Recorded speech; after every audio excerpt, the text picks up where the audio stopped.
Warning. Broken simulation. Broken simulation. With Sam Tripoli. Welcome to Johnny Woodard Presents Broken Simulation starring Johnny Woodard. Johnny, we're in it. Back in the old studio. I miss the studio. I'm emotionally attached to it. Surprised you were on time with that shirt on. He's got Bro, a you don't even U.S. understand. Postal Service shirt on.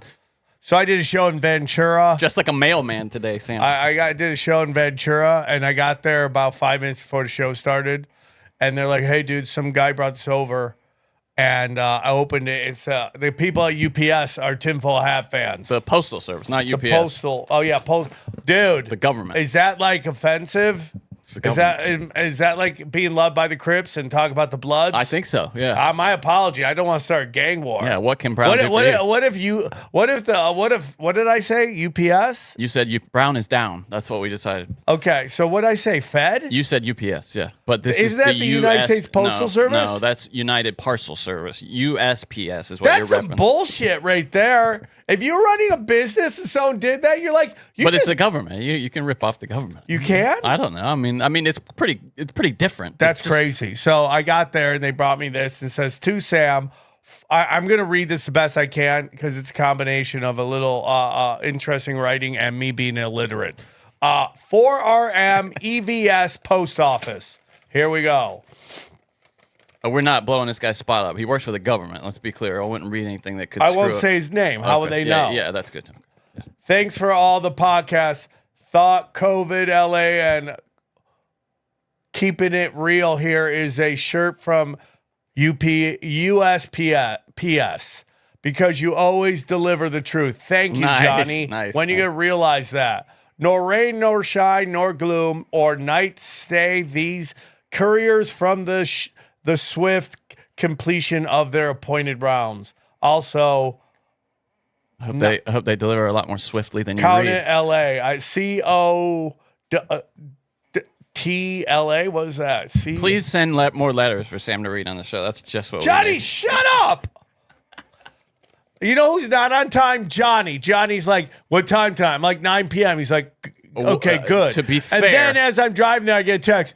Is 9 p.m. still on? Yes, 9 p.m. is still on, Johnny. To be fair, we do this show. To be fair 40 is minutes to be on from time, our house. Johnny. When we have a studio that's literally in your house, that's 5 minutes. I could walk to the studio. Johnny, at your I house, gotta get to Hollywood and once we in a while. drive 40 minutes in on a Friday get night. in the Hollywood.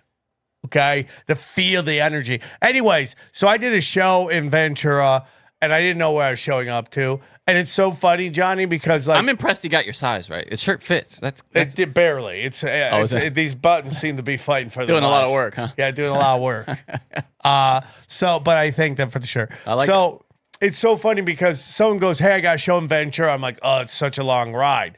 But because I moved from Hollywood to the Valley, I cut out all that chunk of like traffic.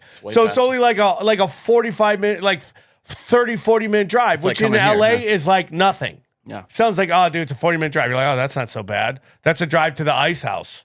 It's not that bad. It's really easy. So I drive there, I get there. It's a bar. And it's a bar that has a stage kind of in it. And I get there and it's like, let's just say let's just say I haven't played those gigs in a long time. And I was very excited because I came up in bars. Like, so when I moved from Vegas to LA, I was a bar comic. I'd only played a comedy club one time in my life about 5 years into comedy. Because at that time, they wouldn't let locals play the clubs. How often were you paid in drinks in those days? That's all I ever got paid in. Yeah. Actually, you know who was the first guy to ever book me in a comedy club? I think I've told you this. Steve Sharippa. Oh, yeah. Famously, Vegas from booker, The Sopranos. Right? Yeah, he's great. First night I do it, he Bobby goes, Bacala. dude, he goes, you walked 4 people. I go, I know.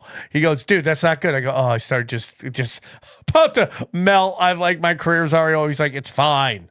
Just take it a little easy on them. And then he's like, I want you to do this. Because I was working for Bruce Baum, who just kept cutting down my time. It's like, fuck you, diaper man. What do you mean working for? I was like the opener or the feature. I don't even remember. Gotcha, okay. But you can go fucking diaper guy. I don't know. Fuck you. cut my time. How was bitch. Sharippa? Sharippa was great. He was a nice guy. He goes, I like you. I'm going to put you in this dirty show where I got to work with Nick DiPaolo for the first time. Oh, he's great. And Nick DiPaolo was the nicest guy. And it goes down to what I've always said. People who are insane on stage are the nicest people off stage. He was so good on Tough Crowd, dude. Like, just a killer. And I bet he killed. Did he just burn the house down? He was great. So he had a great joke about like AIDS awareness. Like, who doesn't know about AIDS? You're like, there's dogs out there using condoms now, right?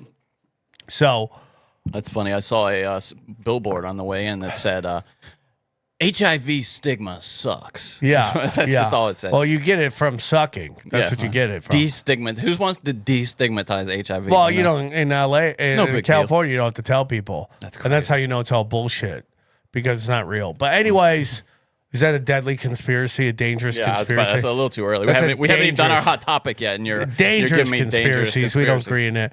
We don't. It's called. I'm acting like crazy conspiracy guy. But anyways, so I go there. It's a bar, and it was packed. It only fit like 50 people, but it was packed. And it was great, dude. It was great. Like, I'll do those gigs all the time. I'd love to play those gigs. It's like fun. So anyways, I get done. It's all Mexicans and a couple of white. It's called Southern California. Yeah. Or northern Mexico, whichever one you want to call it. Yeah. So we do. So I get done, and dude, literally, I have to break up fights between Mexicans the whole night because like this kid who just was a big fan of mine was recording my set, and I go, "Don't record my set, please."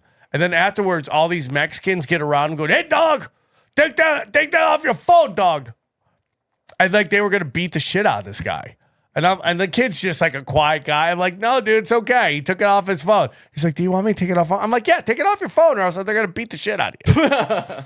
Take it off your phone. And then I had to break up a fight there. I had to break up a fight. And so we get outside. I'm taking pictures. I left late. I didn't even bring T-shirts. So we're taking pictures. Oh, no. And then these two guys are about to go at it. And this guy's like, hey, meet me outside. I go, dude, we're already outside. I mean, we're already here. He goes, no, outside. I go, hey, okay, I'll meet you outside. I go, stop fighting, dude. We're all friends here. Let's just have a good time. But it was fun, dude. It was a good time. I was really impressed with it. But this is where I got the UPS shirt. UPS. The Mexicans have to go outside. Now the ice is on the, looking. Hey, man, let's go outside. Well, the ice could be there. Let's go back inside and fight. I could have started like a little cockfighting ring. What? Come to Sam Tripoli show and watch his Mexican fans fight. Go at it. They're such nice people. And when they're angry, they're so cute. They do like it's that machismo thing, right? It's like when they're small, when the jumbo Mexicans come up, the grizzly bear Mexicans, now you got problems. The guys from your jiu-jitsu class show up. Oh, yeah, they show up. They just want to beat up everybody. Those dudes can throw. I watch just backyard fights of just giant Mexicans murking dudes. Oh, I can't. You sent me, and I was just about to fall asleep the other night, and you sent me this video of a guy in a UFC fight or some MMA fight just getting his whole face rearranged. Dude, that is the craziest punch I've ever seen. It was like nauseating, and I was trying to rearrange his face. It dented in here. I can't believe he didn't die. I was literally about to like. Didn't even go to bed? Yeah, you're right. You know, they remember as you were a kid, they were like, "Hey, man. All it takes is this right here, like this, right into your nose, the heel of my, my palm, right there." Who told you that? Your grandma? No, it used to be what we learned in like karate and shit. Like just Johnny, what belt did you get to? Orange belt, second degree. Can you believe the only one of us who's got black belt is Jason Tebow? Does he really? Yeah. Are you serious? Yeah. In what? Taekwondo. No shit. Yeah. Never would have guessed. Jason could have been somebody. Yeah, it was a second degree orange belt. Second degree? Yeah. What does that mean? They would put like a little black electrical tape at the end of here. Like you have two little bands at the end. You've seen those little bands on like Taekwondo belts and stuff. So how long did it take you to get to orange belt? 3 weeks? No, years. Probably 3 years, something like that. Johnny, enough of this. Let's talk about well, real quick, before we get to hot topics, go to samtripoli.com, check out my dates. Guys, I have a big event coming. I can't say it yet, but it's going to be a game changer. I'm so excited. Thanks for that. You know what's so funny, Johnny? Thanks for that actionable information, Sam. Dude, I'm not going to lie to you, Johnny. I might have the best ending year I've ever had in my life. I'm not going to lie to you. I'm having the best year of my life. And you know what really is suffering right now? My comedy. By what standard is it the best then? What are you saying is the best? Just things that are happening in my career, just my level of happiness. That's good. I've been feeling good lately too. Yeah, I mean, I'm very happy. And I owe it to the people who listen to this show and all my other shows. Thank you guys so much. Without you, It's been good lately. I mean, I hung out with Heather Locklear today. I saw that on Instagram. How I was gonna ask you crazy about is that? That's crazy. She still looks good too. She does look good. Yeah. Well, she got to that level hot that is hot forever unless you have a Dude. crippling drug and drinking Yeah. problem. She's Then like- you just melt. She was as hot as anybody, bro. No, I was telling her, I'm like, you live one of the best lives ever. She goes, I know. She said, "Oh, really?" But she was cool, dude. It's her and She- Tony, right? Arterburn. Yeah, They're like he friends wanted to or grab lunch because, Is he in town? he flies in a lot, dude. Oh, okay. Go to samtripoli.com. October 10th is Tulsa, followed by OKC, then Austin. And I'm still having nightmares about not selling tickets, even though one show's already sold out. Oh, that's good. Yeah, it will be a great weekend. Then Skankfest. I'll be there in Austin, by the way. So get tickets to like maybe the Sunday. I'll be there. Yeah, come. And then Tinfoil Vegas. I mean, what the hell, dude? I mean, I'm having a great year, end of the year. And then this big show on the 9th, which is going to be mind-blowing. Wait, so you're gonna go from Minneapolis, or no, from AC to Minneapolis? Where do you think you're gonna come home first? What do you Oh, think that's a great question. I got to figure that out. But I got to do it. I just got to You do should it. just hang out in Atlantic City for a couple nights. That'd be I don't know. like- I mean, dude, I'll fly home and get right on a plane, or just fly home, jump right on a plane again. And then New Year's, big show. So I'm very excited. Very excited. Cool, man. Cool. You know, anything. Yeah. Hot topic. topics. I almost feel like I feel your disgusting breath on. Johnny, shut up. hot topics. Okay, so a couple of options here. We could talk about the Man of Steel body of. Okay, Johnny, listen to me, dude. I'm sick and tired of you not understanding that I am the Oracle. Ugh. I am so psychic. It's just it's. I'm telling you, it's confirmation bias. You only remember the things you get right. That's how Well, that works. because I'm right.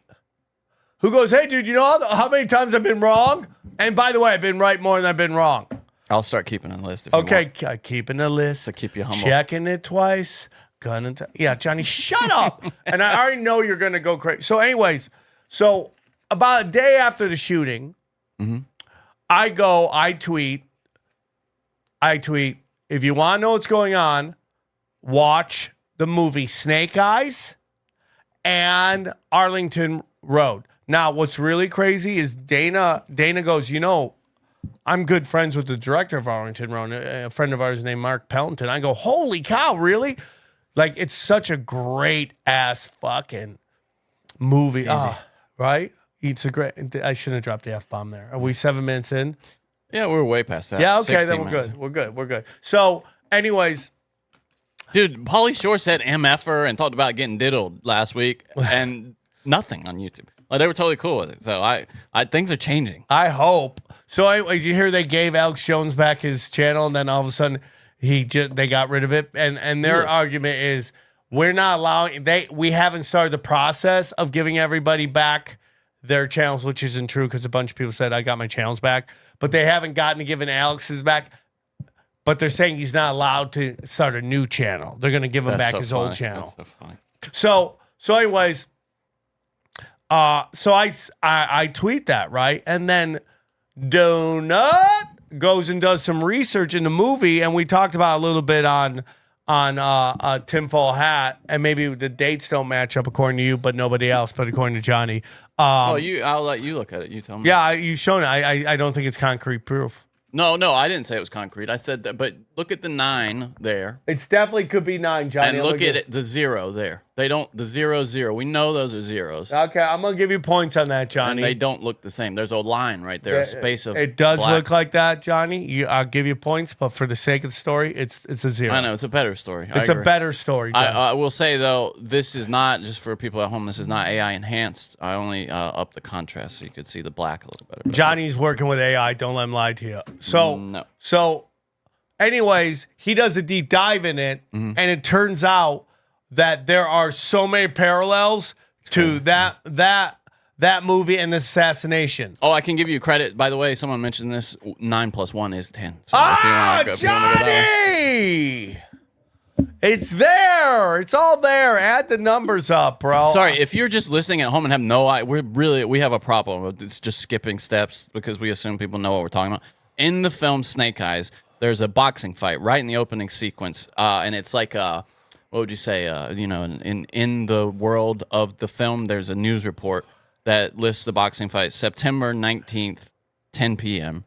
And of course, you know, it's September 10th is when. If you add them up. Yeah. Kirk So it's crazy, right? Yeah. It's totally crazy. So anyways, the guy who gets shot, his name is Charles Kirkland. Yeah. Right? Gets shot in the guy neck. who's the assassin is Tyler the assassin. He gets shot in the neck. In the neck. And then there's a blonde woman that looks exactly like Charlie Kirk's wife. Oh, I haven't seen that. The wife. Is that crazy, Johnny? Yeah, it's a lot of intrigue there. Yeah, for sure. and I'm psychic. When you gonna get into it? And they even go deeper, Johnny. They even go deeper. What on my No Lives Matter special? I do a joke about how Nicolas Cage is a time traveling shaman. Yeah, you've talked about that on here. And that his movies are warnings to tell us what the leads are doing. Predictive, and I yeah. mention Snake Eyes in it. God, Johnny, how's that feel to be working with the Oracle? Yeah, I mean, when you spend Oracle, I'm going to change the name of the show. Oracle and Johnny. when you spend literally 100 hours a week talking bullshit, some of it's gonna Hey, dude, something's gonna stick, hit the bullseye. dude. Yeah. Something's gonna stick. I'm like the UPSS. I deliver. The USPS. The USPS. It's on your shirt. Just look at your shirt. I'm like this. I deliver. Unbelievable, right? Tonight, you can tell it's a high quality shirt though. It is a I wish quality you would shirt. button the next button just so we can. Why? We're getting a Dude, little chest hair. There's I don't- people telling no, me no, they not like it when- unbutton. Some people, Up. Button some people, up. No. Some people like it open, dude. Some people Nobody like needs let to it see dance. I've had some ladies. You look like go, a Coke dealer "Keep from the shirt 70s. Open. You look like the guy Keep in the club. Shirt open. You look like the guy in the club that they're like, he's the guy with the hookup. Yeah, I'm Just the go, guy. Go sit in the booth with that guy. Yeah, and you dude, can- I look good. he'll dude. slide it I on the look table with good. you. I look good. I was talking to someone the other day. And I'm like, yeah, the Coke is bad. They go, no, dude, I hear the Coke's good again. Okay. I'm like, no, don't go there. Don't go there. We don't need to go there. So wait, okay. So what were we were trying to do a hot topic, right? So if we got to decide, what is it? Is it the snake eyes thing? Is that what? Because That was a nice hot topic. that was a good hot. The other thing there, we talked about it briefly on tinfoil, but there is this propaganda, and we talked about it last week on Broken Sim how the military is planning to use him in propaganda to get encourage enlistments. Free And- Tyler Robinson. And now you have this Fox News story about from it's the source is one of the doctors who treated him, saying there's no exit. And I'm deliberately not using some words here to try to keep it, kosher for you. Johnny, we're dangerous. But because you don't see the bullet exit because he had bones of steel apparently. Now, Johnny, what's really crazy about that is what is the picture that Candace Owens put out, which is Tyler Robinson at Dairy Oh, Queen, yes, yes, and yes. what's behind him? The Superman trailer Who is poster, the poster what? rather. Man of Man of Steel. Steel, yeah. Dog crazy. Yeah, he was at like McDonald's, right? Yeah. Let's see. We'll look at it right. Yeah, there he is, right there. You can see in the rear. Look at that. You the see it in the Superman rear. Johnny, you poster. love seeing it in the rear. Oh, that's the only way I do. I hate butt stuff. What is that? Oh, and then he's in Oh, McDonald's. yes, yeah, too. yeah. Isn't that how strange, huh? What did he get there? What is that order? What comes in a little red box? Is that chicken McNuggets? Look it up, Chicken Johnny. nuggets? Look up the different box deals that you can get at Dairy Queen. Oh, is it Dairy Queen? Okay. I thought it was Dairy Queen, Okay, yeah. good. Oh, See what? Let's see. And they should. no, it is Dairy Queen. It's probably some kind of cheesecake bites or something like that. So the quote here is that Charlie Kirk's body stopped a bullet that would typically, quote, just go through everything. And it was in, quote, absolute miracle. Nobody else was such killed, a according to miracle. his surgeon. Such a miracle. They told Turning Point. His surgeon told Turning Point that. So, Johnny, I sent you something about the replacement. Yeah. Can you show that? Now, what's the source on this? That's what I want to, like, who's telling I think us? let's listen to what he's saying. Trillion 0x. It says, this is who Turning Point USA body swapped Charlie Kirk with. Yes, he's a rabid Christian Zionist. He is coming to a university near you to peddle Israel 365 Judeo-Christian nonsense. Amazing how they had him groomed and ready to go. Turning Point as a data Yeah, hit collection play. group. Let's hear it. Let's see. Let's He's hear got it. a master shirt on and a nice watch here. What's up, America? Brian Holly Hint here, about 30,000 feet up. We are on the way to Arkansas. So everybody in line at the University of Arkansas to kick off. He certainly got the punchable face thing down. He's got the 10 weird stop head. Campus tour. We are coming to you right here, right now. Stay in line. We have gotten a third room because we have sold out this campus stop 3 times. But we are coming to you. We will fit you in. Students will get priority, but we will make it happen. I cannot be more excited. We are back. We are on the road. We're coming to you one conversation at a time. If you're not at the University of Arkansas, we're coming to a campus near you soon. So check out my tour dates. We'll see you super soon. Yeah, I mean, I love a log cabin Republican. is there? Yeah, for sure, dude. What does that mean, Johnny? Tell the people that are new. It's a gay. The gays. And it's like they got his weird head too. Yeah. Right? Let's see the. Oh no! This time they're like, no, we need more teeth and gums. Yeah. So he's got the proper. Yeah. But it's like, is this guy a little too happy? To be doing, yeah, for sure. A little bit like, dude. It's like, hey guys, I've been asked to pick up where Charlie left off. Is that him right there? Wait, look at this picture. Is that him? That's what New York Post is saying. So he's a child wedged between Candace Owens and Charlie Kirk. I'd have that shitty grin on too if I was standing next to Candace Owens. She is lovely. Oh wow, Johnny's got jungle fever. I've always loved black women. You have. I have since I was middle school, man. Marquita. I had a huge crush So, on Johnny, Marquita. what's going to happen is you're going to be with your girlfriend, you're going to get married, you're going to have kids, and then she's going to realize you're a cuck, and then she's going to leave, and then you're just going to bang black ass. That's what's going to happen. He does look like that guy from Righteous Gemstones, the son. He sure. Totally gives off that I vibe. mean, dude, way too excited to be stepping in there. Yeah, he really is Kelvin from the Righteous Gemstones. Oh, somebody like cut. Oh, well, no, they could say he's Kelvin. Yeah, the gay one, the one that's played by your buddy. Virtually. And I cannot be more excited. So it's going to be pretty amazing. I'm excited. He does sound like him. Excited. I'm excited. Yeah, he does sound like him. Virtually identical. I got to stay out of the comments or we'll just be in there forever. But yeah, that's funny. Yeah, That's I fine. mean, it's crazy, dude. Can we talk about how Trump has just done a 180 on this whole Ukraine thing? And you have to decide if you're a Trump supporter or not. But you have to decide: are you going to give him credit for doing some kind of strategic? I'm not going to give him credit for anything. Like chess move here to put Russia into a corner where they have no choice but to make peace, or is he just gone is back Russia in trouble? Gone back on. Well, that's what you have to decide. Has he gone back on everything he said? Here's An emotional what he said. appeal to the United Nations General Assembly this morning from Ukrainian President Volodymyr Zelensky. Volodymyr. As CBS's Natalie Brand reports, it comes after a major shift in tone from President Trump on Ukraine's ongoing war with Russia. Weapons decide who survives. Ukrainian President Volodymyr Zelensky appealed for additional support from allies to help end Russia's war on his country as he addressed the UN General Assembly. By the way, does the General Assembly at UN not look like something out of like Superman? Maybe Superman, maybe like the place where the ultimate villain's lair is, and you go there and he's The just sitting in Legion this of Doom. chair. You remember the Legion? It might be before your time, but No, for sure. Like the Emperor Palpatine would be laid up in this place right and here. Apparently, only so creepy. fucking murderous dictators get to talk there.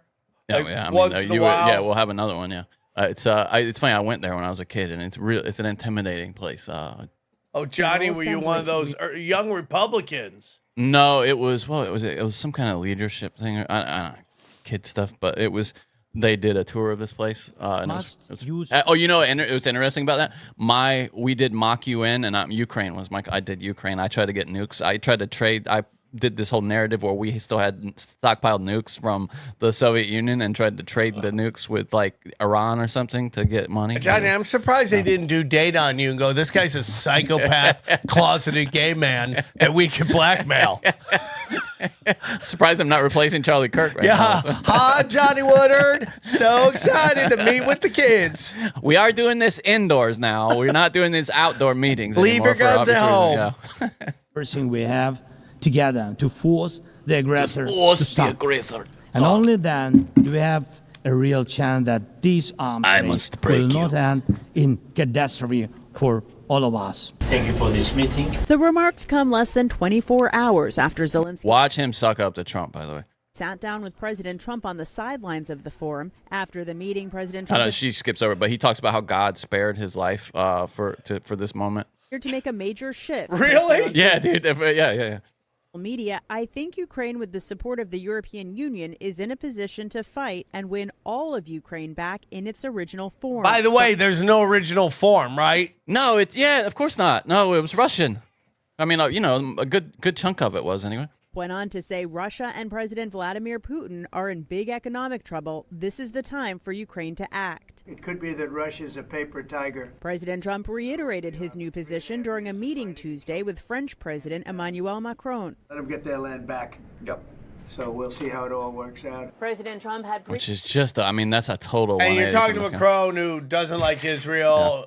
And it's just such a mental gymnastics with It's this so guy. complicated. And then you have... It's not complicated. Well, it's really simple. Who do the masters of mankind, the money magic sorcerers, who they want? They want the Ukraine land and they want Gaza. So he flip-flops on who's the good guy, who's the bad guy.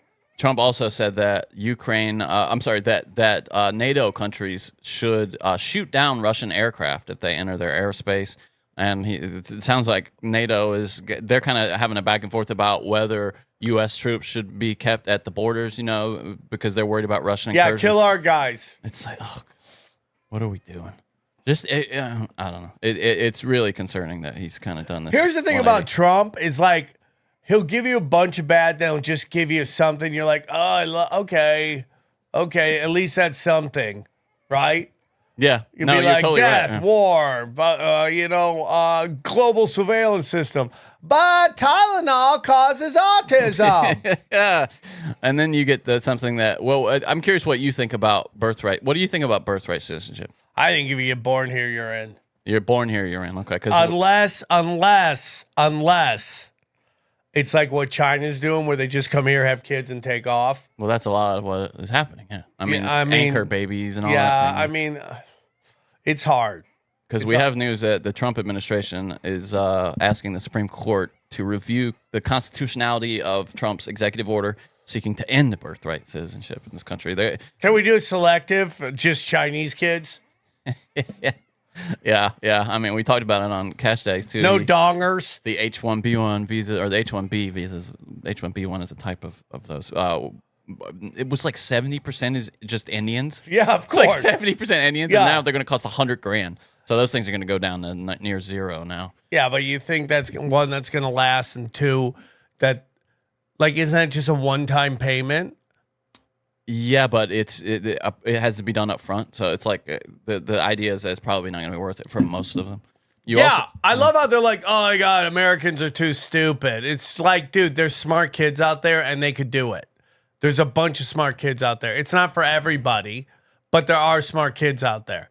And maybe they're Chinese kids. They just don't want Have to you ever seen the story where the USA team finally won the math world championships? It was all Asian kids. Oh, that's hilarious. So No the way. Chinese Americans beat the Chinese. That's so funny. And I'm fine with that. I love the Chinese Americans. Yeah, I love the African Americans. I love the African Americans. We win the FIBA Cup every There's time. nothing wrong with that. No. The alleged leak. You know what they can't win? The redneck games. What happens? That's at the where redneck you games? just participate in redneck shit, like shooting and like hunting shooting and scanning, scanning deer. And stuff like that. Okay. Yeah. Drinking Natty Light. bathtub gin and all that stuff. Oh yeah. I know some people who might. I used to moonshine would get passed around when I was. Oh, when I Johnny, was was that in your baby bottle? No. You have wet brain? No, not when I was a kid. No, that wasn't like. I was not around alcohol as a boy. No, but once you get into high school, parties and stuff would have moonshine. Did they go, hey, it's time for your man party? Come drink some bathtub gin. It's kind of a thing. It was a hit thing. on your cousin. I do remember it being at parties. It was my town. Johnny, do you have a hot cousin? Do you have one hot cousin? Yeah, I think probably. everyone has a hot cousin. Yeah. I didn't see her much. But Yeah. They kept her away from you. she just didn't live near me. Yeah, keep her away from Johnny. Yeah. He's frisky. He's drinking bathtub gin. So the alleged leak to the media that underpins the indictment, we should say, James Comey was indicted. It appears to be related to the investigation of in 2016 with respect to Hillary Clinton rather than the FBI investigation of Donald Trump. So they're saying, we saw he was indicted and we thought it was about the Trump investigation, but it sounds like it's actually about the Hillary Clinton thing. They say that he lied and he authorized an anonymous leak to the press about that investigation. The indictment then accuses him of lying under oath to the Senate in 2020 when he was asked whether he had authorized that leak. I love how everyone's like in denial. Of course he lied.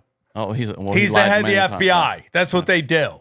It's funny. I watched the Tucker. I'm about halfway through the Tucker 9/11 thing, and he sets the FBI up as kind of the good guys in this in some ways. Like the CIA were kind of screwed. It's a lot of the looming tower. If you read the looming tower or saw the Hulu thing, it's kind of follows a lot of that narrative where the CIA was working with the Saudis to kind of set all this up, and the FBI was just kept in the dark intentionally and lied to. Yeah.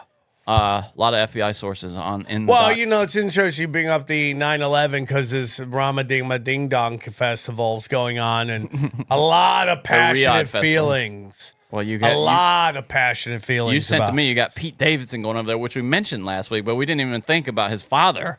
Well, I mean, I always thought about dying. We didn't mention it anyway. The Saudis, they're getting. If you don't know, he died in 9/11. So. I think what the Saudis are doing are going, hey, man, can we buy back your friendship from the people of the country? Yes. So, John, there's a couple things going on. People go, Sam, would you do it? And I know $250,000. I'd probably get, let's just say I get $50,000. But let's say I was one of those guys that were getting $500,000 to $1 million. Would you do it? And the answer is no. But it's a giant check. Really? I wouldn't do it, Johnny. There's a couple reasons. One is that I know my comedy won't work there. You still get paid and nobody will ever see it. No, because no one will ever see me again. I'll get arrested and thrown in jail. Yeah, but you could just come up with some old shitty shit. Who cares if you bomb in Riyadh? All my stuff is edgy, dude. Well, who cares if you bomb in Riyadh? Just do some jokes from 20 years ago and just write a whole new set. Yeah, just get a check, dude. Still, it's $500,000. Johnny, did you say they locked up an absolute smoke show for having Yayo in her hotel room? Where? In Saudi Arabia. Johnny, she is an absolute dime. Wait, where did that come from? Are you worried that you're going to get busted with cocaine? Yeah, she got life for cocaine. What am I going to get? For doing some well-crafted, multi-layered dick jokes. No, but okay, so let's get serious. Are you genuinely thinking that you're incapable of joking about? Because I know you're not. You could do a clean set if you wanted to. I don't want to. But I mean, that's why they pay you, because you don't want to. Nobody wants to go to Saudi Arabia and tell jokes. All these guys are. I mean, but nobody wants to. That's why they're paying them. Iglesias doesn't have to clean up his act. It's not worth $500,000 for you to write a clean set and go to Saudi. That's the first level. The next level is, okay. That's what I want to get to. Is that the notion that they were a part of 9/11. Now, you know my opinion on that. They were minimal, if not at all, involved. And you go, well, Sam, the 19 hijackers are from Saudi Arabia. I don't believe that story at all. I think that story is smokescreen to shift focus from who I think was really behind it, which is the U.S. and Israel. Okay? The CIA. The U.S. government, CIA, whatever. But yeah, I think they were the tip of the spear. You're right. So I don't believe the story about 3 guys with box cutters, took over a plane. Dude, I'm not even a tough guy, even though I've been taking jiu-jitsu for 2.5 years. I still can't get my blue belt. You're a tough guy, Sam. Come on. But I wouldn't sit there. The minute that thing popped up and they got knives, I'm going, dude. I'm going. I'm going to die a hero's death. So what the whole let's roll thing, you think that was fake? All BS. Yeah. All BS. But do you think that plane that crashed, do you think it was going somewhere, or is that meant to just go down in Pennsylvania and never? I think maybe somebody accidentally shot down or a missile hit or something like that. I don't think there was a plane. There's no plane there. We've never seen a plane completely incinerate like that, ever. We've seen so many plane crashes, and there's just everything all over the place. We see nothing there. Nothing. Yeah, it's interesting. I mean, I have some thoughts about that, because most planes that crash aren't trying to crash. Do you know what I'm saying? But those guys potentially were trying to. It's possible. But I don't know what went on there, but I don't think it's a plane. But my question to you is, do you think that was the plan? Possibly. I mean, For it to it's go just down the middle of layers, the- and then you had the patriotic side to it. They fought back. Yeah, though, I mean, that was. Oh my God, they fought back. That's where we know the bullshit is. So- That part of it. I can't so, find the but cocaine Saudi arrest. By the You way. can't see woman doing life in a I hard did cocaine Saudi British arrest. woman locked up for life in Saudi Arabia. Look at go down. 25 years in a Dubai prison. That's funny. You in Europe, you get 25 years for like murdering somebody after being caught with 3,400 worth. That's pretty good amount of coke. She must have been there a while. Yeah, dude, look at her. Oh, Absolute smoke show. Dime piece. oh! Dime piece. Just turn her into a porta potty for a year. This woman is not prepared for prison. I can tell you that. That woman right there is not ready for Can jail. you believe they would throw her in? She's gonna look like a deflated beach ball when you get. By the her time out of she there. gets She's out, she's gonna look like freaking just a normal Honey person. Boo again. Boo child. Yeah. Oh boy. Wait, that's not her. That's just some other person. Absolute. What a waste of. She is hot chick. absolutely devastated by what is happening. Mia is being really strong, but I know she is going through a living hell. Says somebody, her mother or something. It's like, dude, the only good thing about me going to the Middle East is I'm sober, so I don't do drugs or drink, so it's not a big issue for me, right? But the problem I have with Saudi Arabia, You got to button that shirt up. what, dude? We're gonna get. What if YouTube comes for us? That's just too much skin. Too dog. much man? Too much man? Too much man. So, anyways, yeah, okay, I'll button it. Still not buttoning that. Huh? I'll button it up. One button. Can I just hold on? I just got the dumb. I'm so sorry to interrupt you, but I just got the dumbest message on Twitter. Hey, not trying to be that guy. Yeah, but you are. I was listening to Tinfoil Hat the other day when the guest was talking about Trimix. That's not anything weird. It's actually a standard ED med that men use. He wasn't using anything crazy. Who's he? He put it in his dick. Yeah, what, dude? Anytime you're taking a syringe to your junk is weird. He put a needle in his dick. Well, you know, we just found out this guy puts needles in his dicks. The guy's trying to talk Dick. about it like it's no big deal. He put a It's needle a in his huge dick. deal. Bill? It's a huge deal. Sorry, Bill, but that's not the Sorry, point. Bill. You missed the point. Sorry, Bill. It is a big deal. You're shooting in your pipe. I'd love to actually pick that for a clip, by the way. All the things we talk about on the show, like conspiracy stuff, and he's like, he picked the guy talking about injecting his dick. So my issue with Saudi Arabia is that they fund Wahhabism, Yeah, okay. which is the militant arm of Islam, which is what everyone thinks Islam is, Yeah. which has done great damage to humanity and done a lot of damage to Muslims. That's the same reason that Israel was funding Hamas. Yep, 100%.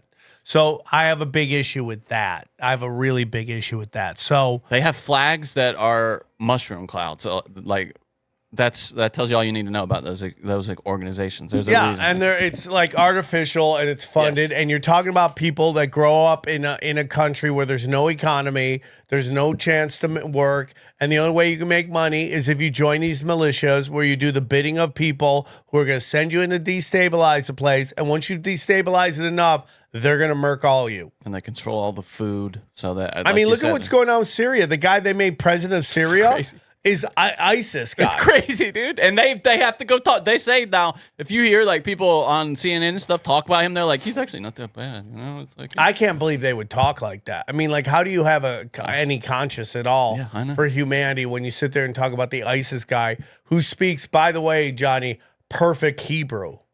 really? Oh, I didn't know that. Perfect That's Hebrew. funny.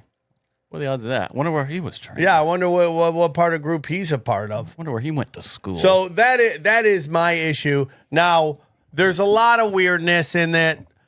I'm for that's my personal take. There's comics who do shows for Israel. There's comics who do shows for the U.S. troops, and what do they do in a lot of places? And I was one of them. Yeah. And I support our troops. I don't support the military. I don't. They literally changed the name from the Department of Defense to Department of War. That's all you need. That's crazy. It's like, why are we hiding it anymore? Did that officially We're go through? stormtroopers. Did they officially do that, by the way? Change it back? Okay, this was 2 days ago. What's in a name? Will Trump's Department of War actually be more warlike? So he is changing it? That's madness. U.S. War Department. Why? Do you think, I think as far as Trump's concerned, he's just like, that sounds badass. I really do. Well, think I that's also don't think, it's like there's this famous story that you played of Glenn Beck talking about, his meeting with George Bush, and George Bush's like, I don't run nothing, man. Yeah. He's It'll gonna be come the in and same be the people same ass advising people, him. man. Yeah. Same thing with Trump. Talking about Obama. Trump has more of the illusion of authority, and maybe at some points he's like, no, I want to do this. You're like, just give it to him, But at the end of the day, it's just literally a front, man. Makes you wonder if the shooting, the attempted shooting of Trump, he got shot, I guess, is real. If it not is real, it is legitimate.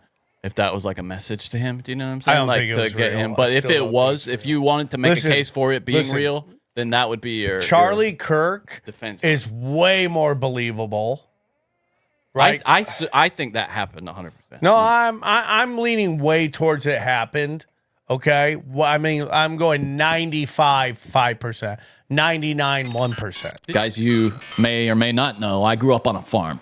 And one thing you know when you grow up on a farm is that many plants and trees actually do better when planted this time of year. But you have to know where to start.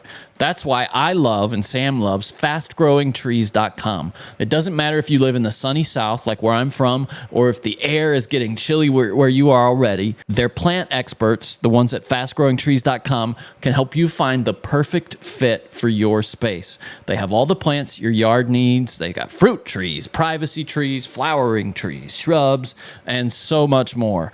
Fast Growing Trees makes it easy to get your dream yard. You can order online and get your plants delivered directly to your door in just a few days without leaving your house. Their Alive and Thrive guarantee ensures your plants arrive happy and healthy, and all plants and trees are locally grown in the United States, ensuring they will thrive in your yard. We love this idea, Fast Growing Trees. We love that they grow the plants and the trees in America. Someone who grew up, like I said, on a farm, this is like the easy button. It's such a brilliant idea, and we love fastgrowingtrees.com. Whether you have a big yard like the one I grew up with, on the farm, or a small yard like the one I have here in LA, or no yard at all, we've got more than 6,000 plants at Fast Growing Trees that can fit any space. We're talking indoor plants or fruit trees. It doesn't matter. Full-size privacy trees. All that and more. Their 14-point quality checklist ensures you're getting the best quality plants possible. Each plant is cared for individually based on its needs. From watering routines to the amount of sunlight, no detail is spared, giving your plants the care they deserve from the time they start growing to when they ship to your home. You can feel confident that these plants and trees will thrive in your yard because they are grown to last by American farmers on American soil. Imagine the frustration, I'm sure you felt it, I know I have, of bringing new plants home from the store just to see them die days or weeks later because they were grown in some other country. They weren't meant to be raised in America.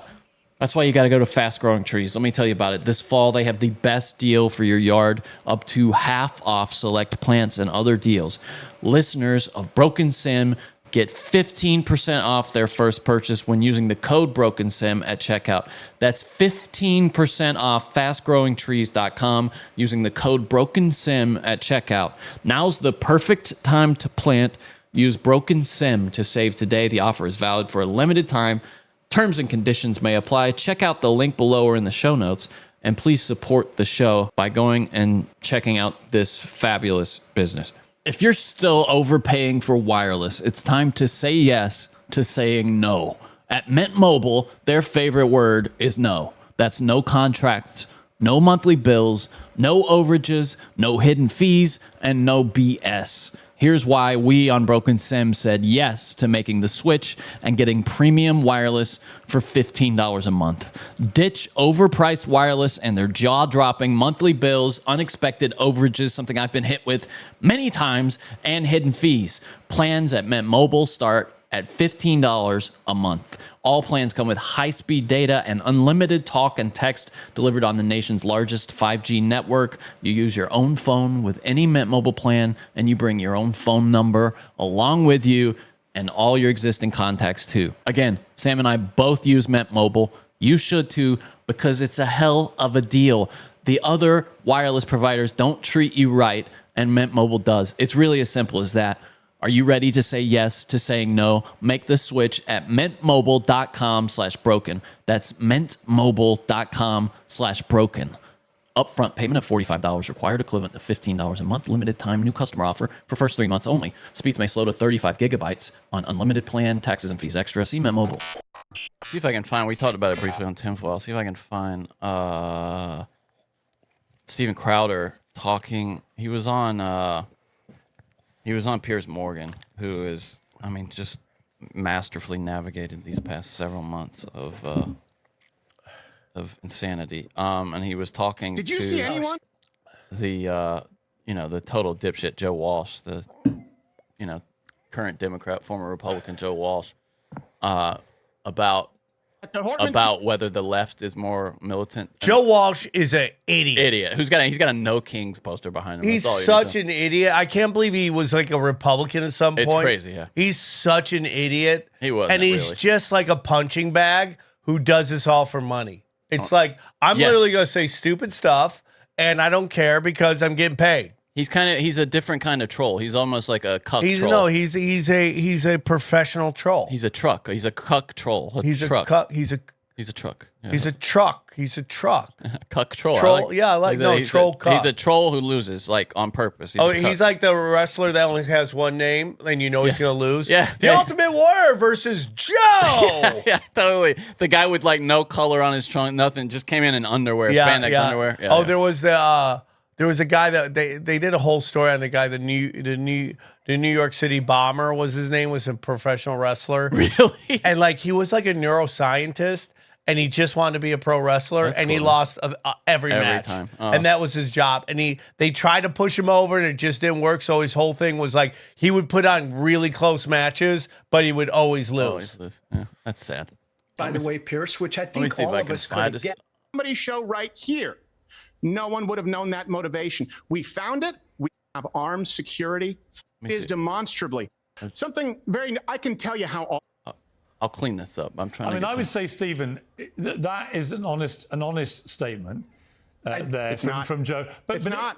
Yeah, but is it honest on your side, Stephen? Be honest. Is it honest to say there is no problem with violence on the political right? Because there has been historically a lot of violence associated with the far right in America. That, again, is just a demonstrable fact. To pretend there's never been give us an example. Is to be disingenuous. Yeah, I guess they would say OKC, right? Yeah, and then they would be like when they were shooting all the abortion doctors. Yeah, Atlanta, Eric Rudolph, Atlanta. That would be, if you believe that. Yeah. By what? No, it's not to be disingenuous. It's absolutely correct. And I understand because I've seen Joe and people of his ilk retweeting these out there. It either comes from Cato Institute or it comes from a recent Economist article. I can tell you how all of those numbers are wrong. Remember the man in Portland? Remember Aaron Danielson, who was shot dead point blank by an Antifa member? Michael Reinhold, who said, we got a Trump supporter, bang, bang, dead. That wasn't listed as political violence. Look at that chart. The year 2020, the summer of love, no political violence from the left. In 2020. I can go through the methodology, and I have brilliant researchers who have.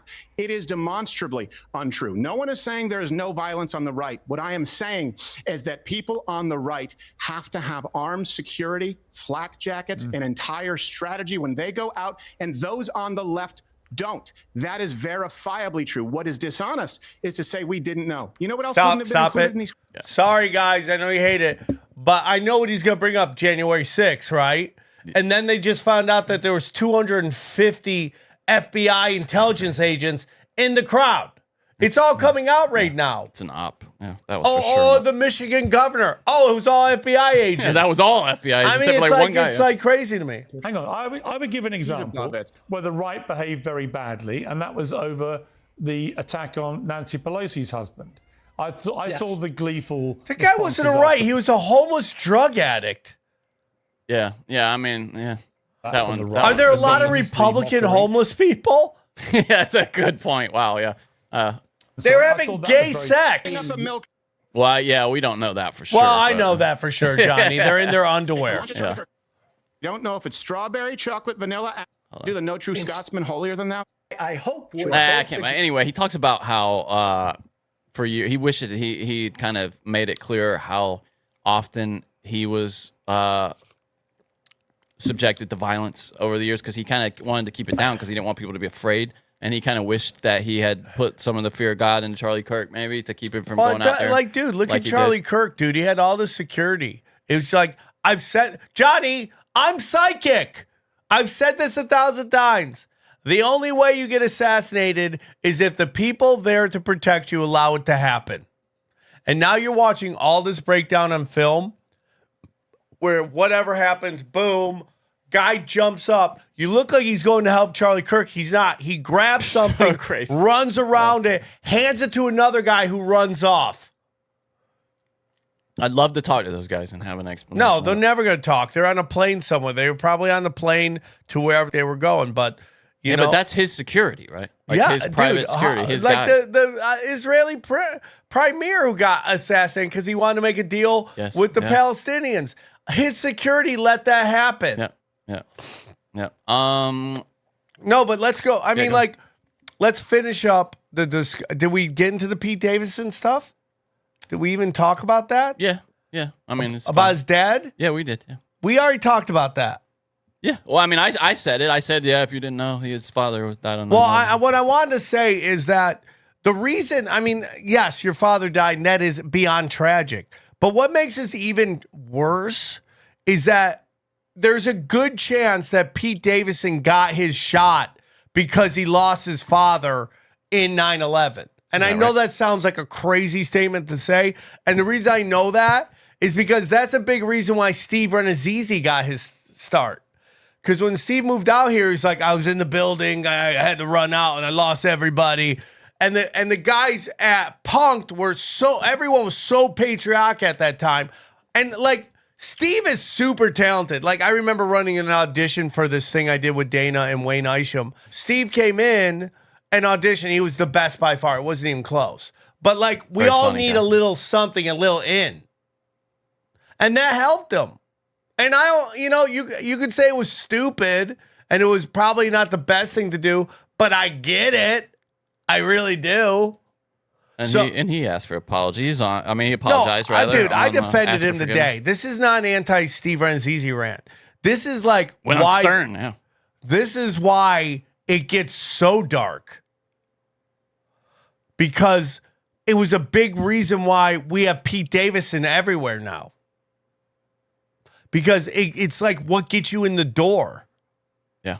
And like, I have nothing against Pete Davidson. I have a joke about him, being the guy who, like, the first person who looked like the product he endorsed, which was Taco Bell. You know what I'm saying? And that's just a joke. I don't wish ill will on the guy. He slays puss, dude. Oh, yeah, because the rumor was he had a giant dong, and he said that his girlfriend said that. So when girls hooked up with him, they get disappointed. Yeah. Right? To be totally honest, I had a girlfriend who told everybody that when I was in high school, and I think she just never been with a guy with any kind of dong. And it really created a lot of extra pressure. I'm not even lying. Like, I didn't want anybody I remember to know the first hand job I got, the girl's like, oh, it's not that big. And then she went and married black men. So she was a size queen. Oh, that's... It's so funny, Johnny. I've said this before, but I block size queens. It makes me laugh is that my family is now the UN. There's like literally one person from every racial group in my family except for Asians, which makes me think all the women in my family are size queens. You got to work on that. What am I going to work on? Tighten it up? Get a Chinese woman in there.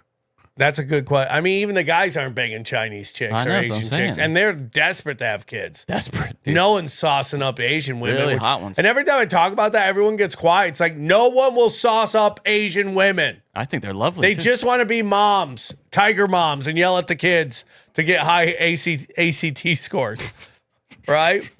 So that's the weird thing. Now, Tim Dillon does the show. He's going on tour saying he's booked. Starts talking about he doesn't care. He'll for that kind of money, he'll watch him chop a hand off, right? Which some of them might have done, actually. Yeah, so it's fine. And then he has Max Blumenthal on talking about the connections of Charlie Kirk's situation with Israel, and they fired him. Wait, he got fired from the Riyadh show? Yeah. Tim Dillon did. Tim Dillon. I didn't know that. Yeah. Wait, did he talk about this? Yeah.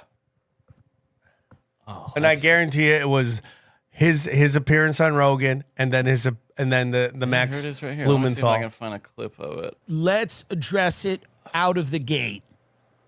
Let's talk about the biggest free speech issue right now in the world.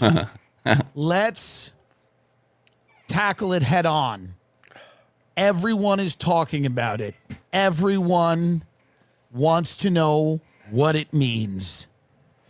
I was fired from the Riyadh Comedy Festival. It is the most important free speech news. Everybody has a take.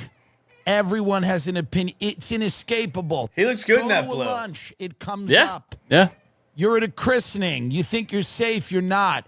Did you hear comedian, podcaster, Tim Dillon fired from Saudi Arabia's first comedy festival? Shocking developments. What does it mean? What does it mean? I'll tell you how it went down, and then we'll address that thing at ABC with Kimmel. I also heard there's an issue there. But my agent called me and told me, first of all, I'll lay out the whole thing. I was supposed to perform in Dubai. I mixed up Dubai and I said Abu Dhabi. Apparently, this is a big deal over there. Oh, boy. This is like a real problem. Oh, My agent that's called me and serious. he goes, you said on Joe Rogan that you were performing in Abu Dhabi and you're actually performing in Dubai. They're cities and they have a rivalry. And I So go, "Dude, Saudi who gives Arabia a and fuck? Why Dubai do aren't I the same stop?" place. No. So I've been saying Saudi Arabia forever. No, Riyadh is in Saudi Arabia. Oh, okay. Dubai is in UAE, I believe, right? Yeah, but And so is so this is in the Saudi Arabian. No. Is this a Saudi Arabian show? Riyadh is in Saudi Arabia. Yeah, and So this is the this is Riyadh where Comedy they're Festival. performing. Yeah, but he's talking about Dubai and Abu Dhabi. We're both in the United Arab Emirates. But he's even getting it wrong by saying Dubai, right? Well, I think he's talking about something else. I don't think so. Unless the Riyadh Comedy Festival is in UAE. I don't. That's possible, I suppose. I don't know why you would name it after a different city. Riyadh, yeah, it's very Hold on, I'm weird. listening it up. Hold on. But he might. I think he's talking about something else here, where he offended. Boulevard City is where it is going to be. Where? No, it's in Saudi Arabia. Riyadh, Okay, Saudi Arabia. dude, this is already confusing. Go on. I made a mistake. This is not a malicious slander. It's a mistake. He goes, well, they're very angry and they sent an email that you need to be controlled. I said, well, good luck. You think that's what they were Whatever, I don't angry have to at? do it. Yeah. I don't care. Well, he's talking And about this then other date, though. He called me a few days later, and I thought he was going to talk about the Kimmel thing. But he called me and he said they heard what you said about them having slaves. Yeah, okay, so I was right. I was being positive about it. I was defending them. He goes, well, I know that. I know you were defending them. I said, I was defending them for having slaves. I literally said, slaves are probably hard workers and, for the most part, agreeable. But they didn't like that. You can literally support somebody too much. I've learned this. You can actually, by the way, in life, this happens. Too many compliments, too much support, and then they turn on you. I was saying that slaves were proud of some of the buildings they built. That's what I was saying. I was saying that if I was a slave, not that I want to be, if I was I'm sure you'd be a slave in some stuff. and I built a really nice thing, I might say to my slave children, Daddy built that. That's what I was saying, that I would have said, hey, Daddy built that. When my slave children said, ooh, look at that, I'd say, Daddy built that. I was going that angle. Apparently, this got to the people in Saudi Arabia, and they were unhappy about it. They're huge fans of comedy over there. Now, I am very clear about the way I will do a gig. If I accept a gig, I am not going to break the rules of the gig. Meaning, I respect Amish that. people call me. They go, Tim, we're going to pay you a lot of money. We want you to perform in the Amish, Pennsylvania Dutch country. But we're Amish. So we don't want to hear about iPhones or Kalshi, which they should hear about. It's phenomenal, this Kalshi. We'll get to it later. Yeah, they used to sponsor But this if part. that was or a no, rule, Cache. I would respect it while I'm there, while I'm in Pennsylvania Dutch country, eating shoe-fly pie, respecting their culture. You have a culture. You've got Sharia law. Would I like Sharia law? No, I don't want it.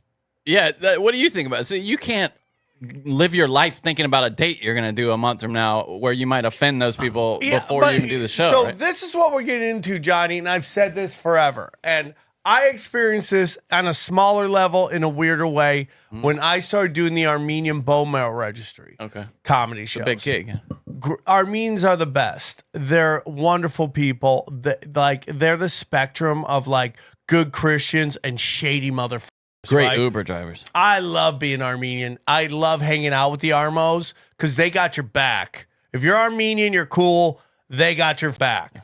And I'm wearing my shirt up with my hair to show my Armenian heritage, okay? So heritage, okay? So, but when we first started doing it, I'm not going to lie to you, dude. It was like first, second generation people coming to the show. Sarcasm is a Western thing. It's like I had to defend Kurt Metzger one time because Kurt, I do a show with Kurt now. We did a second volume. It's called The Kurt and Sam Experience. It's a premium content show.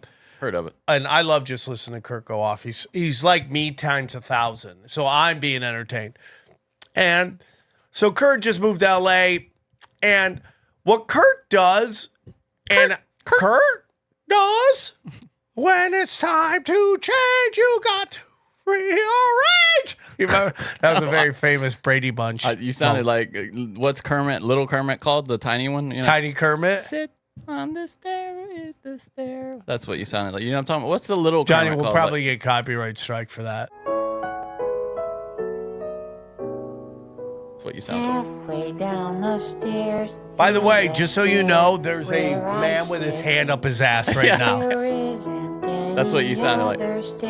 Well, you know, I got range, Johnny. Johnny, sometimes you gotta realize you're working with a 5-tool player, okay? And what are the 5 tools? Yeah. If I could read and write, I'd be a 6-tool player, okay? So anyways. Wait, Johnny, shut up! Math apparently is not a strong suit either because you said you'd be a 6-tool player if you had 2 more things. Yeah, but those all fit in one category, okay. Reading and writing. So I would do these shows, and so Kurt got in trouble because he was making fun of the Young Turks, but he does it in this character that Kurt plays that he doesn't change his voice. Yeah, I know but he's playing a character, but it's in Kurt's voice. Yeah. So it sounds like it's sarcastic guy. Yeah. But it's in his same voice, so you don't know he's in the character. It's like he's on stage or something. Right? And you gotta just know him to know the character. You gotta be a fan of it. So he does the thing. He makes fun of that fat at young Turks. Yeah, and it gets pulled out of context. And the Armenians lose their mind. They lose their mind. Wait, why would they? They all hate him, right? Why would they? Because they thought that Kurt was making fun of the genocide. And what he was actually making fun of, because if you know Kurt, he's making fun of the fact that company has the name of genociders. Yes. All right. Dude, anybody outside of maybe England and the United States and Canada do not get sarcasm. Everything is literal. It's a very westernized thing. Very westernized. Maybe France and their French garbage. Maybe they have some sarcasm there. But it really is a Western thing. And that's what he ran into. They didn't realize he was doing sarcasm. Yeah. He is making fun of them, but it's not like him literally calling them out. Sarcasm just doesn't play out of context. So you have to really be in the flow. So that I knew that's why he got in trouble. Because he went on Rogan and made jokes. And it actually probably in the long run is the better for him. Like the 2 comics that look the best right now are Shane Gillis, who straight up turned it down. Oh, really? and Tim Dillon, who got fired. That is for him, for his brand, for sure. I want to watch the trailer for this Kanye West documentary. Oh, let's watch it. I really want to go see this. I might go see it this weekend if you want to. In the movie theater? Yeah, it's in the theater. It's only going to be there. How many docs on Kanye are we going to have? Have you seen another one? Yeah, they had that one on like HBO or Netflix. It was like a 3-parter. I didn't see that. Like the first. This one. is the Kanye doc. Like he let these cameras follow him around into his life though, and it's supposed to have a lot of the shit with him and Kim and stuff in it. Like there's also supposed to be something about him at Saturday Night Live and Michael Che getting in his face. Yes, yeah. Right, it's all and then behind the one scenes of the rappers was there, and they go, they didn't show you everything because I went up to Michael Che going, "Hey, dog, don't get out of line here because if you want, we can go outside." Oh, really? And that's when real shit shows up, dude. Outside of outside. Outside, Yeah. not outside, inside, outside. Down, and I got a spiritual connection. I'm here to take over. Get used to it. Your personality was not like this a few years ago. It's a calling by the universe. We could talk about that later, but it ain't no but. And it hurt everybody around. It just lets you know, there is a butt, by the way. There's a very big butt. Remember when that one picture broke the internet? Oh, that one on the cover of that paper magazine where or whatever? she just had that glass on her ass? Yeah, it was crazy, dude. Oh. But it's just like when I met with Heather Locklear today. I heard about that. You told us. I mentioned it earlier, yeah, right? Bragging. Yeah, I am bragging. It's Heather Locklear, she's gorgeous. dude. Yeah, she's so beautiful, dude. Heather Locklear. I jerked off to her many times, dude, like when I was who a kid. hasn't, bro? She's the pinnacle of like beauty, that was dude. probably like double-digit jerks into my career. Think about like Heather Locklear. Her face was so symmetrical that she was able to access the highest levels of all power. Yeah. But the crazy thing. Okay, let's watch this. Yeah, let's and just I'll finish get this trailer. Not up enough to tell you. did you have an effect on my mental health? Yes, and I love you. It's very easy to slip and all this up. Never tell me I'm gonna wake up one day and have nothing. When I went to the hospital, one of the ideas was... Wait, hold on. Look at her ass. That doesn't even... Look at that. No, but I don't want that. That doesn't look real. She's dragging him. Yeah, she is dragging her kid, isn't she? Yeah, sometimes you gotta do that, dude. Look at the shape of her. That is not even natural. That doesn't appeal to me. Do you like that? Yeah, my monkey DNA goes crazy. See, my monkey DNA is like that is not real. Fat ass. I want something real. I like a fat, yeah, but that ain't even ass. My That's shirt plastic. opens more when I start talking about the fat asses. With church. Yeah, I just been embarrassed or ashamed to cry, man. How about lighting the world up? Boy, Kanye gets into some weird shit, doesn't he? Kanye What is he doing? So man? diabolically genius. Oh, he's brilliant. Yeah. And I like it. Do you like his fashion? I like his fashion. I think he's kind of cool, his fashion. I like what I buy. He on his website now, everything's like $20. It's fashion ever was 50 Cent's line. What was it? G-Unit and all that shit? G-Unit. What was it? It had a store down the street. It was the best fashion ever, dude. It was like, if you want to look like a British black person, it was like, this is what you buy. G-Unit. Yeah. It was the best. There was nothing better. I buy it all the time. My white fat ass, which isn't even fat, it's flat, but I'm a fat white guy. I would just buy tons of it. The jackets, the jeans. Did you wear like FUBU in the 90s too, and like Adidas tracksuits? No. Like I dressed like a homeless person. Really? Yeah. One time, somebody I grew up with, or grew up in my town, was in Vegas, and I saw him. I said hi to him. He called my father, goes, "Your son looks like a homeless person." My dad flew out to see how I was doing. That's great. Good dad. Right? Wow, that's cool. It's back to school season, and for many of you, that's going to mean a wave of busyness, leaving little room to plan nutritious meals for you or your family. Instead of settling for fast food, though, try Tempo. It's a convenient solution for quick, fresh, and mindful, that's important, mindful meals. With more than 20 options updated weekly, Tempo ensures you're fueled and focused all in less time than it takes to find your kid's backpack. They're the official partner of the 2025 CrossFit Games. That means the meals are packed with protein and chef curated to help keep you fueled and ready for your next workout.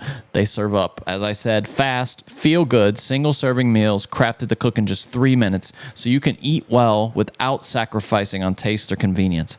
Again, the recipes are updated every week. They're made with real ingredients, and they just make it easy to keep up a healthy lifestyle. Tempo's perfectly portioned lunches and dinners take the guesswork out of eating well. They're fully prepared, and they can be heated in a microwave in just 3 minutes.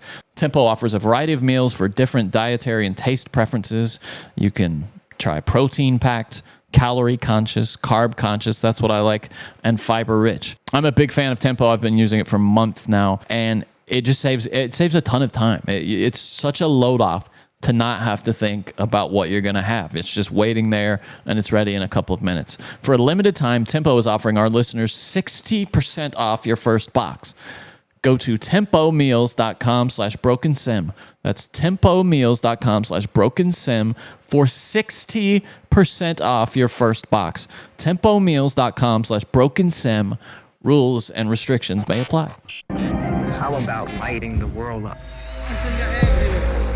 Joel We're at the Osteen. prisons professing how Jesus can set you free. This is a mission, not a show. It's true. I gotta make you laugh, to respect you, I'll always be here for you. Thank you, Jesus. It is revealed. I decided to run.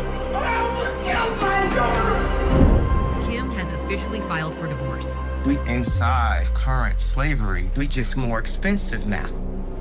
Either they destroy I have a me or major destroy problem them. with that I line. have to show. To be this rich and acting like you're in a slave system. Any kind of slave system. When there's people that never will see that ever, no matter how hard. It's going back to what Tim Dillon said. Yeah, which also, though, remember around this time, he said that slavery was also a choice. Like, you could choose to leave. Like, so Kanye said that and got in a lot of trouble. So I'd like to see that in context, what he actually means. An example of a non-perfect black celeb that still wins. Should I have blown up the Gap shit? It's a sad dream that's not ending. Should I have blown up the Adidas shit?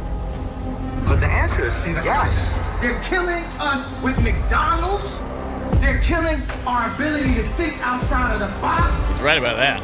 I write whatever I want, when I want. It's words. Best thing about being an artist, being bipolar, is anything you do and say is an art piece. I love him, dude. We will say what we feel. All right, so that's the. I love it. Have you dude. seen his website too? Everything is really cheap on his website. Is it? Kanye. That N-word HH song? It is such a good song. Dude. It's fire. It's like, what if you took the best Dude, hook of all time and put the most offensive thing inside of it? And that moment where he goes, I'm the villain. Yes. That is one of the best lines in a song of all time. That I'm turn so there. famous I can't even see my children, so I turn to the bad guy. I'm a villain. I hope he's I'm probably gonna get Yeah, I was about to say, I hope he's not litigious. Look, everything. Look, he's got like jackets, $40 on there. All the shirts are $20. The shoes are like $20. Everything's just whatever super that cheap. is. What is that? Yeah, he's got some crazy What shit. is Well, that's that? women's. That's for women. It's like, Okay. it's like a workout wear or something. But everything is super. Like, he just took basically the Yeezy slides that Adidas sells for $60, $70, $80, and they're $20 on his website. So yeah, go to Yeezy.com. I'm the villain. Support bipolar So anyways, insanity. so this new thing just came out, and it's Ray J on a show. He came out and said that he's working with the FBI on a RICO case. What? Against Kim Kardashian. No shit. They say it's gonna be 10 times worse than. Wait, but what are they getting her? Here, look it up. And let me just say this. I don't know why you would say that if that was real. Like, isn't that kind of keep it hush hush? This is from News Nation. Kim, wait. That's interesting. You click on the link and the story is not at the end of it. The headline is Kim Kardashian and Kris Jenner facing a RICO case, quote, worse than Diddy, Ray J says. Let me get it from BET here. Ray Can you J's, find it on YouTube too?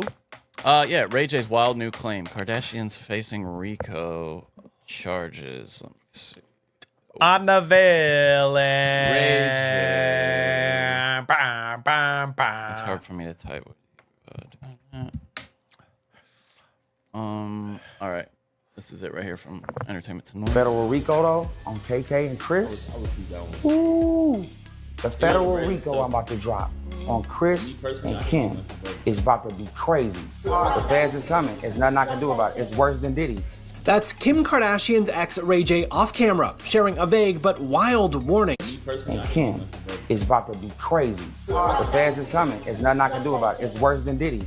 That's Kim Kardashian's ex Ray J off camera, sharing a vague What are they showing there? What is this? It's just wild warning to the reality star streaming and her momager on a live stream this week. In it, he claims to be working with authorities to bring the family down. Anybody know Kim and cool with Kim? They need to tell her now. The rain is coming. The feds is coming. Does that person have that kind of personality that they would be capable of something like they could pull off a fraud at a high level? Only thing I can say is you can't put it past anybody.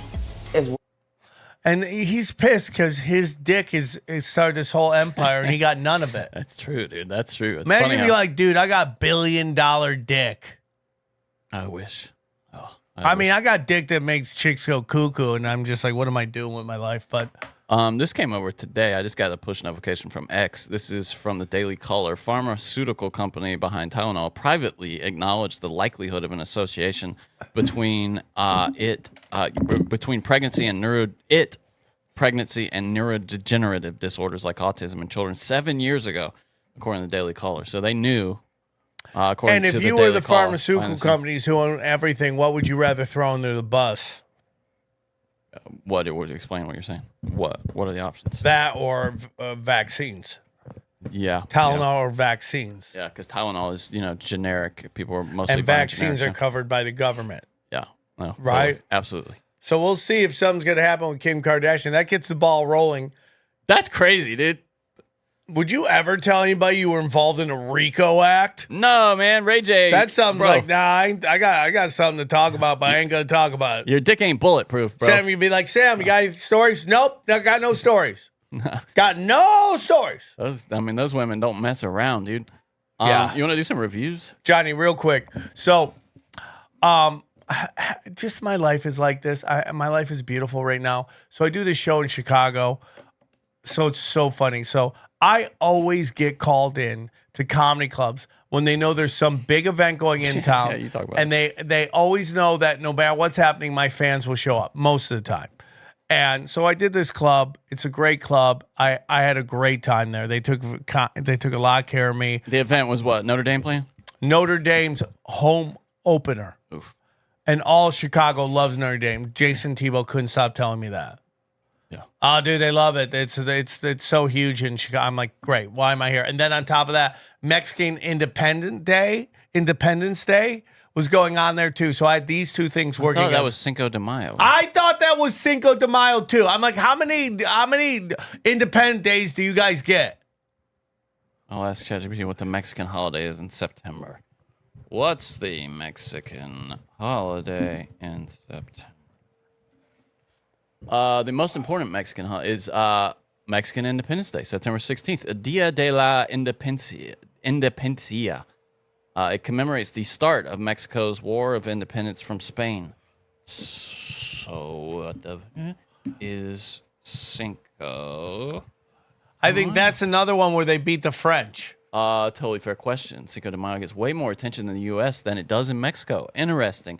It is commemorates the Battle of Puebla in 1862, when the Mexican army defeated a much larger and better equipped French force. So yeah, I guess they just have two special days about military. Maria, what's her name? She has a great joke about that.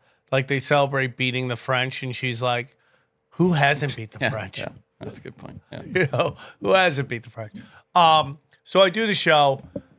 You could tell the difference in the energy of the two shows. I did 3 shows because they had a private party early. So I did late show Friday, early show Saturday, late show Saturday. And the energy in the early Saturday show was like everybody who didn't care about Notre Dame football. That's who came. And I haven't had a weird set like that in a long effing time, dude. A long time, dude. And I'm up there fighting for my life, dude. Just fighting for my life. And it's so funny because I do this joke in the first show, and it's like literally like 2 days after the Charlie Kirk shooting. And I go, the Charlie Kirk assassination, that's super tragic. Everybody ices. Just ice. At the mention of it. Ice. And I go, it's super tragic. And I go, this is Johnny. I'm psychic. So I go, I'm psychic because I knew you were going to say that. It's fine. So I go, Charlie Kirk's assassination was super tragic. And, and now you have all these people celebrating his death. And they're all losing their jobs. And I go, well, just so you know, tomorrow Starbucks will probably be empty, right? There'll be nobody there, right? And it gets a huge laugh. So I wanted to cut it up. Of course, they don't have a video of it. It's something they sent me a 1 minute version of it. But Johnny, the reason I say what do you mean? They either didn't have video or they didn't have the video. And I hit them up. I go, do you guys have the video? I don't have the video. And they never hit me back. Oh. And I love them. That's not an anti that club. They're not. What's they're the great 1 people. minute thing they say? What's that? What are you saying they sent you that was 1 minute? They sent me the file, but it was only 1 minute, and the show was 45 minutes long. What? And I'm not mad at them. I had a great time at the club. So the craziest thing, I go, hey, man, tomorrow will probably be a great day to go Starbucks because there'll be nobody there. You'll be able to make your own coffee, right? Hand to God, Johnny, Starbucks has been closing down stores because they don't have enough people there. No shit. How crazy is that? Will you look that up? Starbucks shut down stores because there's not enough people. Not enough employees. Why Starbucks is closing hundreds of stores. This is from CNN today. The days of Starbucks on every corner seem to be coming to an end. For years, Starbucks staked its reputation on its ability to expand relentlessly. Starbucks announced Thursday it'll close 1% of its stores in North America and lay off 900 corporate employees. Starbucks is getting squeezed by independent coffee shops. The closures were driven by consumers who moved away from urban centers during the pandemic, said R.J. Hatovi, an analyst. I don't see anything about not having employees. Johnny, just go with it. They're God, firing you ruined employees. stories. So you told me to look it up. Next day, what are you talking about, asshole? Johnny, I've moved on. You told me to look it up. I've moved on. Will you look that up? Mr. Psychic, if you wouldn't have told me to look it up, if you'd known what I was going to find, would you? This moment in the podcast so people enjoy. So the next day, I go to Starbucks. I go to Starbucks down the street from the hotel and the comedy club where I'm playing and staying at. I go there. It's all black women. And black women are great for specific customer service positions. Like, I lost my luggage at the airport. Hey, I lost my luggage. And they're like, I don't care, right? That's perfect for there. They could deal with all the crazy. It has not been 24 hours. Yes. So you want a black woman there when you know people are going to show up pissed and they can meet that energy and put it right back on you. Starbucks, maybe not the best. No. Hand to God, Johnny. I show up. We don't have no oat milk. So I show up. I go there. The chick at the cashiers is literally in a Twitter war with somebody. She's like tweeting them. And I'm like, just so like you there. driving, basically. No, I went inside. No, I mean, it's like you at any moment driving in a Twitter war with like, somebody. Oh, man. Hi, how are you? She pick it up. Put it back down. I was like, can I order coffee? She's like, hold on. And babe. She takes my order after ever. Can't even get the order right. I do the order. I pay. I tip. I usually go, hey, I'm putting money in the jar. Oh, you make a big production. I put on a fireworks show. It is a production. Hey, look at me putting dollar bills, into your tip jar. I go there. I'm watching people. That's so funny. I go there. I'm watching people coming in and out, getting their coffee going. I walk up to the chick at the barista bar, sassy black. I go, hey, I'm just wondering about my coffee. She's getting it. I go, what? She's getting it. Hold on. I go, well, there's a bunch of. She's getting it, sir. I'm like, can I get my $2 back? Can I get my $2 back? That's why you never tip before you get service. That's 100% true. I sit back, I watch it. I'm just staring at her. She keeps mean mugging me at the barista. I'm sorry, sir. That is already my money. Okay, I walk up. I go, any luck? She's getting it, sir. I like that you're doing the hand thing too. Literally, because that's she's getting it, sir. Yeah. I go, well, at some point she's gonna got it, right? She's gotta get it. And can you bring it to me? Almond milk take longer. Okay. Take longer. So after a while, third time I walk up, she's like, hold on. And she goes and does the coffee herself. Why That's the chick hilarious. at the cashier is in a Twitter war store still? Can we ban phones from Starbucks? Well, I guarantee you she's not allowed to be on her phone while she's doing I guarantee it, checkout. but dude, are you going to go there and fire the entire staff for being too sassy? They fired the You're going to management. get shanked, dog. Yeah, you know her boss is afraid of her. It's like, I will Me Too your ass so fast. So, Larry. Oh, and I want to get into some of that stuff real quick. So I do the show, the Saturday early show. Everyone's watching Notre Dame. I'm fighting for my life. That's funny. You and Howie have this little thing where you put a little flavor on Notre. You like Notre Dame. So we're doing it. I'm having fun. You know, Andrew Rafi's my friend. I did 2 jokes about Zionists. He's like, dude, you're gonna make everyone hate the Jews. I'm like, they're doing it themselves. They don't need my help. Okay, they're doing it to themselves. That's funny. So I go up there and the crowd just has weird energy. I start talking to people, and it's just like a PTA meeting of people. You mean Tebow didn't get him on the rails for you? Is that? So Tebow had a good night. I had to go, hey, Tebow, do not be blackout drunk for the second show. Oh, I won't. As he's telling Dana he's doing bar crawls before the show. I'm like, I love Jake. Get done with the show, and then you can blackout drink. I don't give a shit. And he was on his best behavior. He did a great job. The first night, I almost murdered him because our friend Aaron Semmel showed up.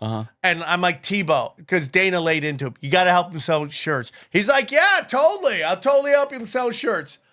Show gets done. My shirts are still in the box. The table isn't out. Andrew Rafi has to help me. I look over. He's at the fucking bar. And I'm like, Tebow. Well, he's like, well, Aaron's here. What do I do? What do you mean I do nothing? I do nothing? Remember the blowout? That's what it was about. You said he doesn't do anything, and he hated that. What do you mean I do nothing? He lost it, bro, over that. He had a good weekend. He's so funny, dude. So the first show, we go Andrew Rafi goes up, has a great set. Tebow goes up, has a really good set. And I go up, and it's just weird energy. So I'm just crowd working everybody, right? Just trying to get something from this dead-ass crowd. Like, I'm literally humping the dead. Dude, it's necrophilia comedy. That's what I call it, where I just hump the dead to try to bring them back to life. Like I'm Jesus reviving the dead with my comedy dick, right? That doesn't sound fun. It's not. Yeah. And you're like old Sam would like flamethrower. I would literally 9/11 that crowd. And what about New Sam? What is New Sam was trying to be nice and finesse him. I'm trying to get him back kindly. So, anyways, I go around. I'm going, and I look over there, and there's like this like new age hippie chick, tiny, not skinny, your crowd, yeah, tiny skinny girl with some Russian looking blonde boyfriend. And I go, hey, how's it going? She goes, move on. I go, what? She goes, move on. Oh, that was move on from what? That was like a red flag to the bull to you. Oh, right? yeah. No, dude. It's like, this is the first time at the club. I don't want to sort of brawl in the middle with me and a Russian boyfriend. And I have this thing, Johnny, where like if a guy's on a date or he's with a chick, I don't want to ruin his date. I don't want to cock block his date. That's man code, I guess. Yeah, I don't want to. I have this thing because it happened to me at the Comedy Store, and we'll get into this too, where I sometimes want violence. I just want to go up on stage, and this is a lost art with this young generation. They don't understand learning through a bomb, and I'm not saying that it's the best way all the time, but sometimes you got to go through this shit to find the diamond in the rough, dude. So anyways, I'm talking to her. She's like, move on, move, go. That's so funny. I'm like, I'm doing a show. This is a comedy show. Move on, talk to somebody else. I go, dude, are you okay? She goes, stop.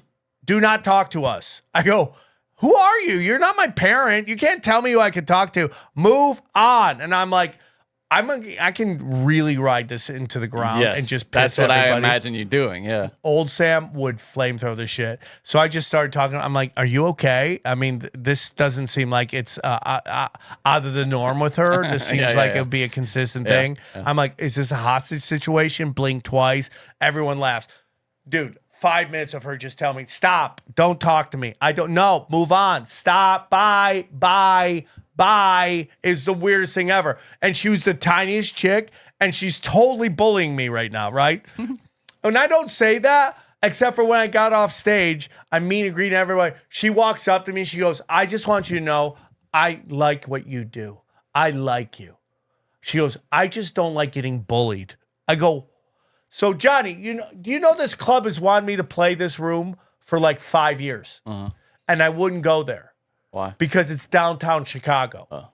And every time I play downtown Chicago, hand to God, at least one, before it was every show, a white woman would come up to me crying. They would come up to me crying, going, "You have to learn how to punch up. You got to learn how to punch up." I go, "Bitch, you don't know where I'm punching from. You have no clue where I'm punching from. This is the most racist thing you can say. You're looking at me because you think I'm white." And according to Eleanor Kerrigan, I am not white. Based on this, I'm not white. Paul Mooney? Right? Yeah. I would love to do the joke right now. So I you don't know where I'm punching from. So here we are again. This chick comes up to me and says, "You're bullying me." I go, "It's comedy, lady. I was just asking you questions. We were going to have fun." "Well, I thought it was bullying." I go, "It's not bullying." And again, I don't want to cock block this guy. So I give her a t-shirt to get out of You gave her a t-shirt. Wow. Here's a t-shirt, an old What school. t-shirt did you give her? It was the one with me with the psychic eye. Yes. It's a good t-shirt. Loyal to the foil. Yeah, she's probably thrown it in the garbage by now. She probably threw it in the garbage, dude. Did she say anything about your politics? Like that it turned her off or anything? Nothing. So then the second night, the second show was fire, Johnny. And dude, the late show on Saturday. Late show was fire, bro. I just crowd worked the whole thing. That's going to be the one I put out. And dude, so I'm in Chicago. This guy in the corner is like, "What's your pronouns?" I go, "Bro, are you trying to do this in Chicago?" I got this guy that looks like killed, dude. There's a 65-year-old guy there, looks like Michael Clark Duncan, who's banging a smoke show futuristic black chick, like the hottest black chick you've ever seen in your life. And this 65-year-old is banging the shit out of her. him. Yeah, and I go, "Dude, you look like you got a thick root, dude. You got a thick root." Good for him. I bet, dude, how do you, you're 65, can you still get it up? Because that's a big thing. He goes, "Yeah, that's no problem. I get up all the time." All the time, dude? With your thick-ass root? All that blood that's got to go there, Takes a lot. dog? We learned that from the freezer meat guy, right? Yeah.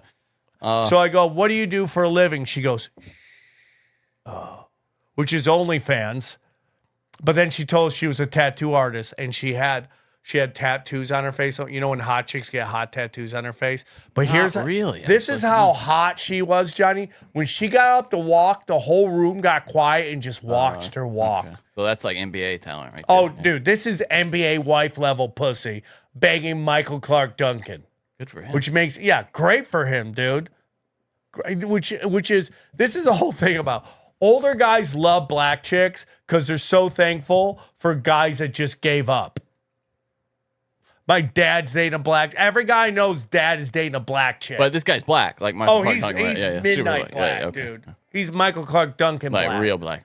But she was. Did he die? He died. Right? Yeah, he's dead, or he's a clone, or he just faked his own death, and now he's banging futuristic black women.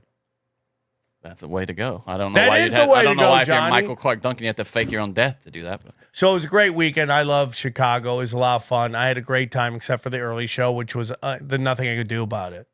Pulled that just real quick. That funny. We just played the beginning. Fight Nanny. Yeah, I miss her. Why are you I'm very mad? happy right now. Why? Why?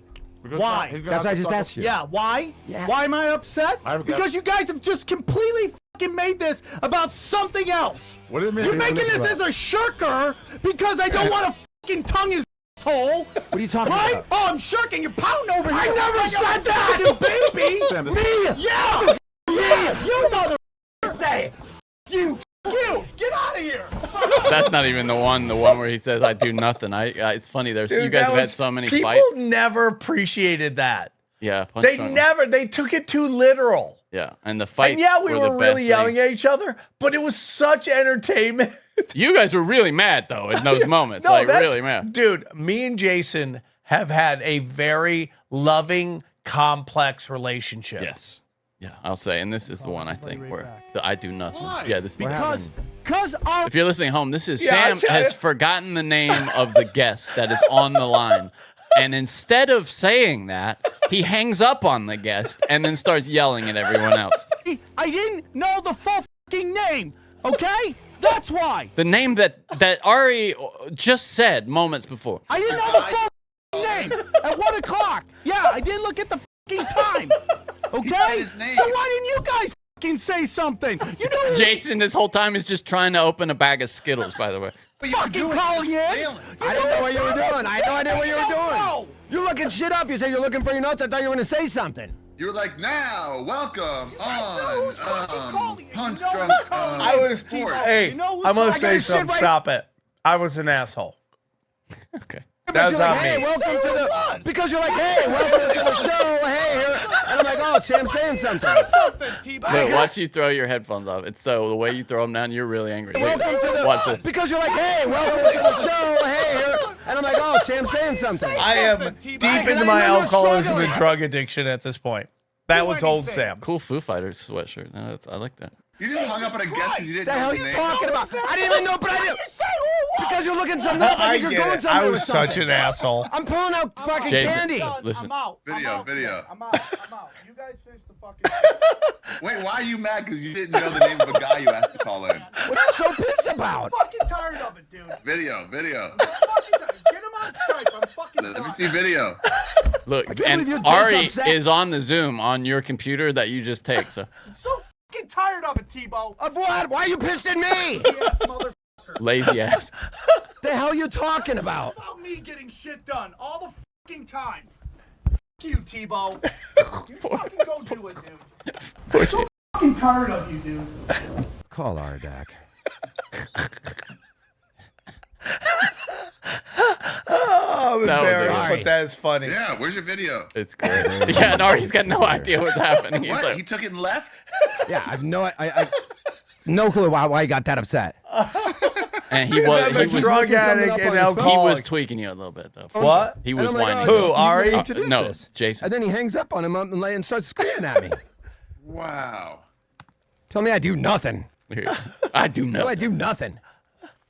What's that even mean? Do nothing. I do nothing. It's the best, dude. That was so good. You guys had some good fights. Oh, dude, we were so ahead of our time. Yeah, if This you'd is all leaned into Legion that more. Skanks does. Yes, yeah, and you don't like that though. You don't like arguing. Well, and fights that's and why, because I used to do it so bad, and I was a retard. Well, it was real. Yeah, you got to do it fake. You did it for real though. I was an idiot. I was a drug addict, but that still made me laugh. Good what were we show. talking about? Who knows? I was gonna do reviews. You know Oh, the last thing, Johnny. Oh, okay. Yeah, So please. I'm flying back, right? I'm flying back. from Chicago. I thought I had the last row. I had the second last row, which means I could push back my seat, right? But for some reason, I got really bad gas. And sitting next to me For is some reason, yeah, your diet is the reason. I'm sitting next to a Hello Kitty Asian with a full mask on. Oh no! And well, dude, that's good for her actually. Yeah. Well, dude, because I got up and farted right on her. I literally turned around and You crop dusted her ass? I nailed her, bro. You're in the window. No, I'm an aisle guy. Oh, okay. Because I like to get up and sometimes I can't sit for that long. I hate being in the middle. No, and the I hate middle's- being by the window. I like being the one I was sleeping. I'm an aisle guy. I haven't been able to sleep on the plane lately. Really? See, I don't wake up like 5 hours. No problem for me not to wake up the whole time. Yeah. No, I mean usually I time travel and sleep, but this I couldn't do this time. So I just annihilated this Asian in a mask. Poor girl. I Hiroshima'd her. Poor girl. Not again. Not again. Not again. Oh, dude, my she goodness. got blasted, dude. That's real radiation. I'm like, how well does that mask work? Yeah, we're gonna find out. Can baby. you smell my death? Yeah, yeah. You can see if she passes out or not. How well that mask works. Yeah, that's it. Dude. Was that N95 or was that just some dollar store bullshit? That was 48. Whatever year we nuked them. Poor girl. All right, can reviews. All right, let's do reviews. Okay, if you're listening at home, any 5-star review in your podcasting app where you're listening to this, we will read on this program, guaranteed. And if you tweet me a screenshot of it at Broken Sim on Twitter, follow you back on that account. Reviews. 5 stars, Johnny's co-host. Johnny runs a tight ship on the show, but when that Sam guy takes over, look out. It's a roller coaster of crazy and laughs mixed up to perfection. Listen or don't, but if you don't, and he doesn't complete the sentence, we'll come kill you or something. I don't know. There's a 2-star review from Alpha Wolf. We don't read We don't read those. We don't read those. It's also, you just missed the point, by the way. You just missed the point. I almost want to read it because he says we think everything is, me included, think everything is a conspiracy. And he doesn't, I guess. No, Johnny doesn't think anything. He's a party pooper. I'm not a party pooper. He's a cock blocker. The truth is often not fun, is what was what I'd like to say to you about that. Sam. I like to say, shut up. Yeah, so, take your truth home and shove it up your butthole. Shove it up your butt. They go deep, homeboys. 5-star from Spouse House. Hey, how many reviews do we have? Good number here. Probably What number? a dozen or something. Oh, total? Yeah. 23, more than 23. Oh, dude, that's huge. Spouse House says they go deep, homeboys. Mr. Sam Tripoli. That sounds like a swingers adult film. Spouse House, it does, yeah. You're website. Right. And Emperor Woodard. Wow. Take a tiny break from slaying lizards on Temple Hat 11-11. and instead take some time to explain this wacky simulation we're trapped in. Do you think we do that here? I feel Thank we you. don't That's what explain we're much trying of it. to do. As they level up to God mode through their wildly Thank you, bro. I love God mode. Through their wildly hilarious journeys and pop culture critique from the rest of the pop culture critique the rest of us mortals crave more and more of Broken Sim minute by minute. Mr. Woodard's veteran journalistic skills and shine, while Sam Tripoli's ADD keeps things spicy and flavorful. Thank you. This is a good one. Broken Simulation never disappoints. You missed that one. Johnny, you think this has been a good episode? And we'll always have you. Well, I guess we'll find that one. And we'll always leave you laughing and waiting for the next fix. This podcast has earned its place on heavy rotation at our home. Dude. And we always look forward to the next episode. Bravo, Sam Tripoli and Johnny. Thank you. Sir. Mostly Sam. I love you guys. Second best ever. That's all he says. Whoa! Just second best ever. Second best? Who's number probably one? TFH, right? Superfoo. That's who says that. I like that name. Don Juan Dev says, Bill Gates taking over the Midwest. Love you guys. Come to Iowa and get some corn before Bill Gates buys out the rest of our I would local love farmers. to come to Iowa. Corn is kind of a scam, right? What? Isn't corn kind of a scam? Yeah, like the government it's made by lizards. No, but just the government. It's all like Mother Nature's butt plug. Did you know that? That's what the corn. natives Yeah, used to yeah, show yeah. up. I believe that. Well, I mean, look at it, how it comes out. That's how they buttered it. God, that's disgusting. That's so gross. Johnny, you're in the butt stuff, aren't you? No, not at all. Yeah, me neither. No interest. It's a psyop. I don't want to hear about butt sex is a psyop. Make that a shirt, Johnny. Awesome show. Lately, every episode says I can't play it on this device. I have an iPhone. Oh, I don't know what the problem is. dangerous. It's funny. I hear that occasionally from somebody, but I check it and they're always fine. So I don't know. Maybe it's just you, bro. Maybe it's you, dude. Try You're it looking somewhere at else. weird shit. My daughters are women, says Christopher Embry. Sam, I didn't know until this episode why Callan left Conspiracy Social Club on air. I love you, Sam. Your kindness, since you love Callan, I'll try to also. Callan just taking strays. Harry Chronic says, epic content, so much more than just a conspiracy content. The boys stand on business. We stand on business. We got a stand on business t-shirt coming if Johnny ever gets it done. I'm not a t-shirt guy, dude. I'm trying. Johnny, you're garbage. 5 stars. Give up on grunge. I love all your shows, but my only critique is someone please tell Johnny to stop reliving the 90s grunge alt rock. It's the worst era of rock. Johnny, you wouldn't last a second in the 90s.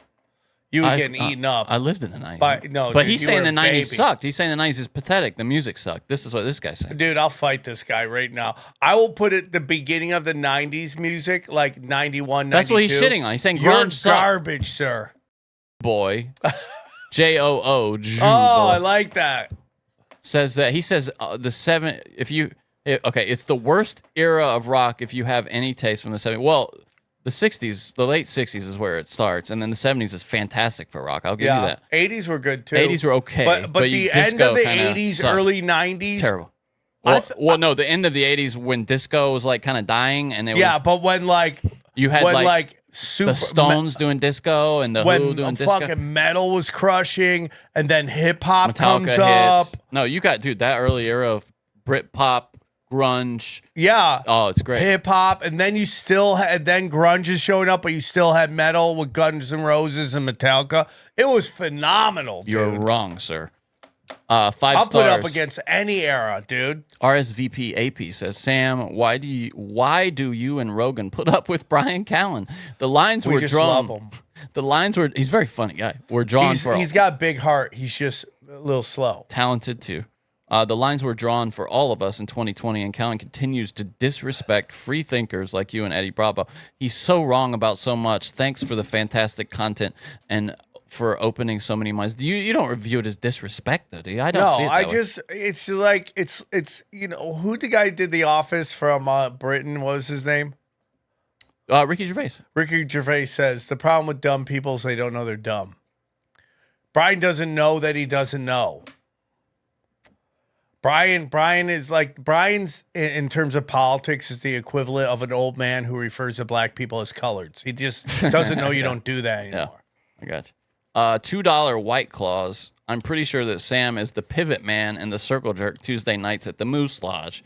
That's from I don't even know what James. that means. What's a pivot man? I just keep moving? Yeah, you're the guy doing both All right, sides. I'll take that, dude. You're I'd probably give a mean handy. James Dean's Sausage Factory. I can't imagine all that. There's a lot of homoerotica in I was these about to say, I can't comments, imagine all that jizz. And I'm all for it, dude. All that jizz tangled up in You your know chest why, hair. Johnny? Because we want those gay dollars. Can you make that sound effect, please? I imagine after a session at the Moose Lodge, you have to just shave your chest. Dude, I get It's all the gay impossible. dollars there. It's impossible to get that jizz out of your chest. No, here, right? this You thing's just a gotta jizz shave it. catcher. Ugh, disgusting. This is why they use me, because I just absorb it. This guy has a complaint. His Is name it a 5-star complaint? Nope. And All that's right, what I'm thank going to you. tell him. It's from someone called a not so funny guy. Okay, then I will read this if you make it 5 stars. Some of the complaint is about me. He says part of it is for me. I'm gonna listen to it. Well, he's then. pretending for me not to be black. Like that's a thing. So he's like mad at you for pretending not to be black. Yeah. Okay. But I will read the rest of that if you come back and make it a 5-star. Give it a 5-star. We'll Again, review if you it. want to leave a 1-star review, we will read it if you put it in a 5 stars. Review. Yeah, you can say nasty stuff as long as it's 5 stars. Because if you give us a 1-star, you're messing with our money. You're messing with our money. And we stand on business. Well, dude, don't you know that this show is about standing on business, and we You love can't our, even get our we love our catchphrase right. PPs. Standing on business, not stay. You said staying on business. We're standing on business, Johnny. It's your catchphrase. You didn't even get it right. It's not my. I've heard it other places. Johnny Boy, what's up, kid? This is from Big Rig 39. Keep up the good work, Sam. I'm a big time fan. Thank you, Keep sir. it up, Sam. I'm a big time fan. And we're in it from Dirt Metal 1. We are in it. Great show. Been listening to and enjoying it for a few years along with TFH. I just wish you could go through the older TFH episodes and include the Juicy Johnny part. What does that mean? I don't even know. I kind of miss it and just have to say it anyway. Thanks for entertaining. Oh, where I call you Juicy Johnny. That was part of the opening. He says, I just wish you could go. And remember when we would have that big opening and people get mad? So we just got into it. Remember we cut that out? Is that what he means, though? Because that's a weird thing to come Remember up we with. were doing of course, yeah. rock. Do you have that on there? Can we give that to him? Nah, I don't think it's on this board. Johnny, why would you ever get rid of that classic No, sound it was just never on this board. It's on my. Oh no, I do have it. Rock. That's professional voice acting right there. Rock. I miss that. How hard was I watching Heather Locklear as a kid? Rock. We did that one. Wow. This is from Zari $. Smart, witty, slightly homoerotic, strongly Slightly, condemns. dude, I will crank it up. Okay, don't tempt me with a good time. It's like that woman saying, move on. We want to be the gayest straight, gayest show. Strongly condemns harmful conspiracy theories. That's the truth. We do. We did that today. This guy is well, no, this is actually me. I think I left this. I finally left. You left your own It says review? Johnny Woodard, the best podcast ever. Love this pod. So it's got to be me. It says Johnny Woodard on it. Johnny, nice. Thanks for giving us a 5-star review. Number 2 on the Mount Rushmore of podcasts, according to Joey Meatball.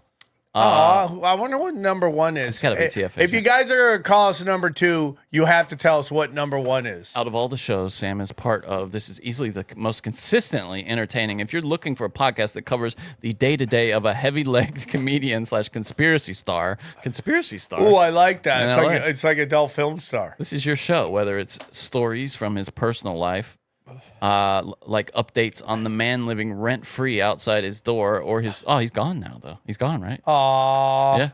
Sadness. Or his thoughts on current news and internet trends. This show covers what you need to hear. Sam is lucky that Johnny is who he is and allows Johnny, him I'll to be his fire co-host. you tomorrow. Thank you, Johnny. Sam, start making time for this podcast instead of complaining that you have to go all the time. I love that. Like, dude, we're literally right now... Hour 55. Hour 55. And I have one story that I got to go. Oh, we got to do the news too. Oh, I don't have much, but we did No, most you of can our- do the news by yourself. BK Resky says, hate watch, 5 stars, love the show. Dude, shout out to the podcast Hate Watch. Did Johnny bring up that he could put his toe in his mouth as an Johnny, audition? you should do that one time in an episode. The guy's telling a joke, man. Let him finish his joke. Did Johnny bring up that he could put his toe in his mouth as an audition for the Diddy party? Oh, I like that, Johnny. Johnny, what if they told us all you had to do was go to a Diddy party, shove your foot down your throat, and we'd have the number 1 podcast in the world? Would you do I it? can't get my foot down my What throat. if Saudi Arabia called you to their comedy festival and we're like, all we want, buddy, is for you to go up there and show us your Allah-given gifts of shoving your foot down your mouth for $1 million. Done. $1 million? Johnny does not care about 9/11. Done. Pay. There. I turned But them you into have a to pay do it pick. for an hour. You They- can't take it out of your mouth for an hour. Done. Easy. Because they need the headliner to do an hour set. No problem. And if it falls out of your mouth, you get no money. Done. There's no challenge in that for me. You $1 million. could not stick your foot in your mouth for 1 hour straight. Absolutely. It's not even. It's not a stressful position for me to get my leg up. You like couldn't that. do it for an hour. I absolutely. How much? $500. No, it's got to be more than that. No, see, if it was easy, Because it's you would take it. humiliating. No, but it would have to be. Johnny, no, how much is your soul worth? It's not worth more than $500. At this point. no, it's just for me to sit in that position for that long. It would have to. So now it's long. No, but I'm saying I'm sure I'm Gotcha. certain I could do. Johnny, I gotta go. Let's go. You hear that, folks? He doesn't want to read your 5-star reviews. I want to. Keep up the good fight, fellas. Christ is king. The man is trying to tell us Christ is king, and you're telling Christ us to go. is king, Johnny. TMZ Brutus says Johnny is great, 5 stars. Sam is a nice guy and blindly believes that all people are good people and trusts too much in the people of Baphomet. Sorry, I meant the prophet. Look it up in Britannica.com. Whoa. Most scholars agree Baphomet is a bastardized version of the prophet. Ooh, interesting. Well, and you've been calling yourself the prophet, so I am. I'm a modern day prophet. Not a good look. I do for have you. tits and a dick. Not a good look for you, bro. And what if I'm the modern day What if I'm the modern day Baphomet? Women up top, man below. Well-deserved 5 stars from Mad Maximus. Johnny is the best. We need more Johnny. Sam is awesome too, but Johnny cracks me. Sam hates it. Cracks me up when he gets one over on Sam and he keeps the show on track. Wow. Nice, Johnny. Thank your family for leaving that review. Thanks, Mom. Broken. Just the guys just called Broken. Chat GPT review is a serious glazer and pretty gay. I don't know what he means by that. Personally, definitely have and did give you guys a 5-star review for the consistent, interesting content. But this is what Chat GPT glazed for. What is glazed? What is glazed? What does that mean in that What context? do you think it means, Which Johnny? is probably not a bad thing. What do you think it means? He prompted it to write a 5-star review for our podcast. ChatGPT said this: a wild, hilarious ride every episode. Is it fun for the whole family? Broken though? Simulation is hands down one of the most entertaining podcasts out there. Sam Tripoli and Johnny Woodard have a truly unique dynamic that blends unfiltered humor, fringe topics, and just enough chaos to keep you hooked from start to finish. Every episode feels like a late night conversation you didn't know you needed. That's because it is late night. Raw, unpredictable, and hilariously, absolutely hilarious. They dive. This is a long thing. They dive into bizarre, weird corners of the internet, and you just need an escape from the polished world. This show's for you. Highly recommended for fans of real talk, weird stories, and comedy with an edge. DZAK only says pigs ep. We're not supposed to say that, right? Yeah, Johnny, you just got us flagged. This And- whole show's been a waste now. enjoyed that episode so much. I even listened to 15 minutes of ads. Apple spattered all over the episode, and we don't do that many ads actually. So you might have some weird setting or something that's allowing that to happen. You might have weirdness. And wasn't it Hunter Biden's dead brother's wife? You have to. Yes, that's correct. Yeah, you and said the daughter. Yeah, well, that's that. You have said daughter, and I think that's wrong. But it is. If you look it up, there is some truth to what Sam has said there. Thank you, Johnny. I know people trust me. How many reviews do we got? A lot. We got a lot. I mean, you want to finish the rest of them later? Is that what I'm getting? Them Okay, we'll do next two. show. We got two quick ones here, and then we'll call it a day. I'm so tired. 5 stars, my favorite podcast. That's from Bet the Threat. 6. We love you guys. Is from a popular rap song. The YNs listen to. It's called Dude. What? I don't know what. 6'7" is from a popular rap song. 617. He said 6'7" is what he just wrote. What he meant was 617, which was Xavier Guerrero calling us all. YNs, is that young men words? Yeah. Okay. They listen to called Doot Doot. And then Killa OG 619 says, "You think they gave up? This show is Poppin' City of Compton." Thank you, dude. Jumpin' City of Compton. You sent me this, Sam, before we get to the news. Can I just tell this story? It's going to be long. Okay. Can we just save the news for when we do a live one? Well, we got to do this video, too. That you sent me. Oh, yeah. This is crazy. Okay. I mean, we'll end how about, since we already did some news, you do your story, we'll end on the video. Okay. So there's this controversy right now with the mothership. And there's 2 videos that have come out this week. One is involving Andrew Santino and having Steph Tolev on his show. Who is that? Steph Tolev is this really funny young comic. She's really good. She came to Comedy Store and she, over 5 years just became an absolute savage on stage. She's so good. You can't tell she's doing material or crowd work. She's legit a killer on stage. And then another video, and I'll get into what she said. And then Tyler Fisher came out, and he came out and said that he's banned from the mothership because of some supposedly Me Too stuff. And he says that the mothership has now gone super woke. That's what he says. Leftist woke. There's no way Rogan's letting that happen. I must say something. I love both of them immensely. I don't believe either of them with their assessment of the club. Because Steph said she thought it was super toxic, which is super politically incorrect.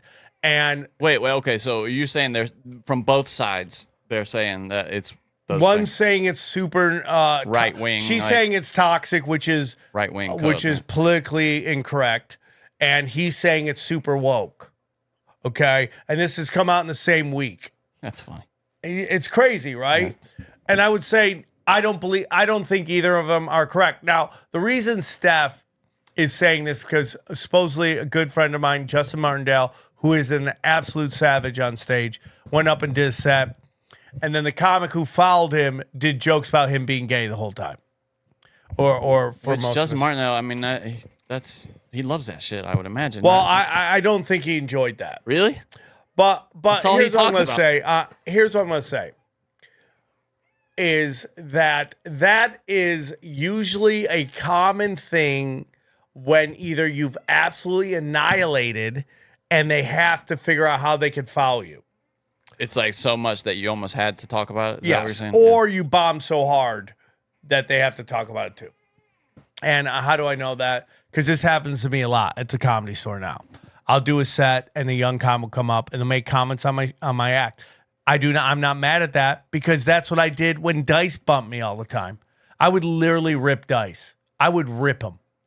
Do you regret that now? Yeah. What I really regret is that when I got to Comedy Store, it was the comedy police because I had this view of stand-up, which was that was some pure art. And now, 30 years in, I think it is, I think it's a whore. And anyone will do anything that they have to do to make it. Now, I don't care as long as you're not stealing from people or hurting people. So I don't really care. I don't care what you do on stage as long as you're nice to people. Like even the kid, Timmy No Breaks or Tommy No Breaks, who's blatantly ripping off Dice. Yeah. I don't hate the kid. I just think it's a dangerous thing to do, especially when Dice. I'm surprised he hasn't said anything about it. It must Well, not be I on think his when radar. Dice does come, it will be the Dice Man comes. legendary. So I used to do that after Dice. I don't get mad at that. And I'm sad that, that Justin felt like it was like kind of like mean, because I love Justin and I think Justin thought it was mean. I would think that's what it's coming from, because that's kind of what Steph was alluding to. That he made that's a guy who's had he's seen all of it. So that's crazy. If he thought it was mean, it probably was. I mean, so we don't know the degree of what the guy was saying. But this is not based on a clip or something. It's just something this is based on Steph. You could look it up if you want. Yeah, I would like to. Steph on Twitter. Yeah, TOLEV. Right? EV. Again, a phenomenal comedian. And I'm not just saying that, just say that. I was blown away. I've been watching her lately. I don't watch a lot of comedy, but when she goes on stage, I like to watch because she's just a savage. Is this it right here? I don't know if that's it. That's not her. That's not her? No. Is this her? That's her, I think. No. But I don't know if she's talking about Andrew Santino. Look up Andrew Santino. Santino. Is it on his show? Yeah. Nope, that's not her. That's not it. Maybe I put Mothership, maybe? Andrew Santino Mothership. Nope, that's not coming up. But it was a discussion. It was sent around. Let me just see if I can Google it. She talks about there's misogyny there, which I find funny because she's there. It is. There it says comedian. Oh, okay. Yeah. Have you done the Mothership? I have. You have? You like it? You enjoy it down there? Did you do Kill Tony? No. No. You didn't like it down there? You see the adjusting of the sock? You can be candid. Who cares? No, I didn't like it. I didn't like the vibe at the Mothership. I got in trouble for being in the green room, apparently. Oh, you did? I got a security guard took me into the green room. Took you right out. And I was like, hello. And then apparently after I wasn't invited in. So apparently Joe was mad at me. That you were there? That I was in the green room. But he knows who you are. You've met no, before? No, he doesn't. Oh, I you met him never that day. I got up. I go, hello, how are you? Great club. And then apparently I was ousted the next day. Wow. I don't know. Does that sound like something that happened, though? Like, I know they're very tight on who's in. Like, here's the thing about the club. I'm cool with that, though. I think the that club makes sense. is very much like do your set and then jam, because it's like there's a lot of security there, dude. It's not a hang, really? It's not. For comedians? It's not the store. That's interesting. I thought you would try to reproduce that vibe. Because this is my whole thing. So let's listen to the whole thing. But I don't like the vibe there. I don't know. I mean, also I'm like, he could have just been like, get the f out and like your club. Yeah, your club, your rules. that's right. Yeah. But it wasn't that. It was the vibe of the. I did it again last year. I don't think he's that guy. Do you think it even got on his radar? That doesn't sound like the kind of thing that he would even have any say. Like, he probably doesn't even know about this. It's the other comedians. Mm-hmm. You don't like it? It's very F word.